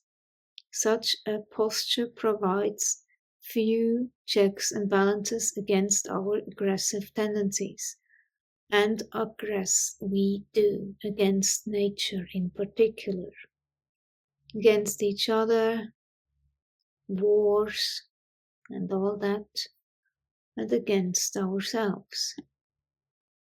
The shamanic worldview of Wyrd, on the other hand, provides a viable, life-enhancing alternative for human behavior. Taken seriously, experienced directly, and lived as if the future of humankind depended on it, which it does, Wyrd would permit us to perceive our individual selves as sharing a common identity and a common destiny with all other human beings, not just human beings, everybody. Animals, plants, trees, everything, the whole earth. To accept all living things as being interconnected and interdependent, and to honor the earth as a living entity vital to our survival. Instead of separation, conflict, alienation, and chaos, the human experience would be one of unity, harmony, cooperation, and order. From a psychological perspective, A change such as this would help people both individually and collectively to satisfy one of their deepest needs, that of connectedness and belonging. It would provide a sense of harmony, of meaning, of purpose, and of personal value. Because of the cultural conditioning to which we as adults have been subjected over decades and to which we as a society have been subjected over centuries. Adoption of a shamanic worldview may prove to be a most difficult undertaking, one that requires much in the way of introspection, re-evaluation, and attitudinal shifting. The process can be accelerated, however, by focusing on our children before they have succumbed to the denigration, pathologizing, and suppression of things shamanic and transpersonal that has been so much a part of our own experience. Homeschool them and let them experience some special states of consciousness in nature. If we permit or even actively encourage our children to do what they know how to do instinctively and naturally, listen to what they have to tell us and internalize the wisdom inherent in their experiences, the prospects of their future and perhaps ours as well might be greatly enhanced. Several years ago, I met a young girl who presented herself in such a way that I could not help but imagine that she would grow up to become the quintessence of a neo-shaman. The encounter resulted in my writing an article about her for the Bulletin of Anomalous Experience.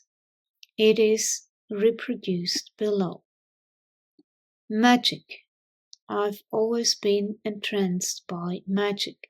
When I was in junior high school, I used to perform magic shows at birthday parties for little kids.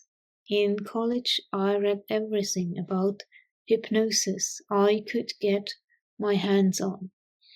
When neurolinguistic programming first came on the scene, I knew I had to take the training, if for no other reason than that its founders had written books with titles like The Structure of Magic and Frogs into Princes. As a boy, I wished to grow up to be a magician.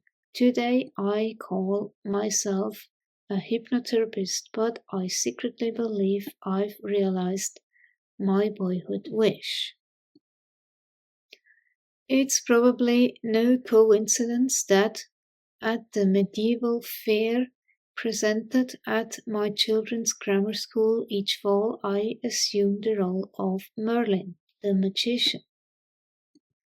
Decked out in my conical hat and purple robe with gold trim, I make my way through the crowds, handing out magical Merlin stones, tumbled amethysts, and telling tales of enchantment to the little ones. Boys and girls greet me with cries of "Wizard, wizard!" and quickly form an entourage to follow in my wake as I go about my business. With the full authority of the set and setting supporting me, it's an easy undertaking to perform numerous feats of instant therapy, with my young clients, healing the hurt of a bee sting here, improving sibling relationships there, and validating the princes and princesses who seek my acknowledgement. Toward the end of this year's fair, a 2.5-year-old girl with her babysitter in tow sought me out because she had something she wanted to tell me. She sat me down on the grass and launched into a description of what it had been like when she was in her mummy's tummy. She told me that it had been dark and had rained a lot, that the rain had been warm and she had been comfortable, and that the rain had ceased when she had come out into the sunshine. With great delight I listened to her narration of this charming metaphor. She also informed me that while inside she had been visited several times by a lizard. I was a bit nonplussed by this assertion and didn't know whether to think of her experience in terms of sensory perceptions or archetypal imagery. In any event, we completed our conversation, introduced ourselves by name, and went our separate ways. On my drive home from the fair, I was reflecting on this delightful encounter when I recalled that whereas the other children had called me wizard, she had persisted in calling me lizard. Despite a couple of gentle corrections on my part. And she had also talked about being visited by a lizard when she was in her mummy's tummy. I couldn't help but wonder if there was something about me that stimulated for her to recall of some in utero experiences. Thinking more about our visit together, I recalled her beautiful and unusual name, which she had shared with me as we were parting. I was amused by the coincidence of its being the same name as the daughter whom I had never met of a woman with whom I had worked in preparation for natural childbirth supported by hypnosis. Remembering that in those sessions I had often talked directly to the fetus, offering love, caring support, and guidance, I became very excited and fascinated with the possibility that this was something more than mere coincidence. Rushing to the telephone upon my arrival home, I called the mother with whom I had done the hypnosis sessions and discovered that her daughter had indeed been at the medieval fair with a babysitter and had come home with a glowing report of her conversation with a lizard about what her experiences had been when she was in her mummy's tummy. Ha! The mother and I had a good laugh about the coincidence and even allowed for the possibility that we were experiencing synchronicity at work. After hanging up the telephone, I allowed myself some time to mull over this experience and what it might prove. My conclusion was that ultimately it proved nothing, except that little children can bring a lot of magic into our adults' lives if we allow them to do so. While that experience did indeed prove nothing, it may perhaps have suggested a great deal about the way things might be. Through the grapevine, I was able to follow this child's development until she was about 5 years old, hearing reports of her chats with angels, of her tales about the time when she was big and her mommy was little, of her predictions eventually validated of future events, and of her perceiving and reporting illnesses in others prior to their diagnosis by physicians. Admittedly, this is just one anecdote, and I don't know if she retained her apparent abilities into adulthood as I had hoped. But it effectively serves to illuminate the potentials inherent in neo-shamanism. Perhaps we are a lot closer to the shamanizing of modern humanity than anyone realizes. Whether we think of transpersonal experiences in terms of Wyrd, the imaginal realm, or the implicate order, maybe, just maybe, a transformation is poised and waiting to happen tomorrow, or the next day, or the day after that. Yeah, and then we have the end of the book. Glossary. Altered states of consciousness.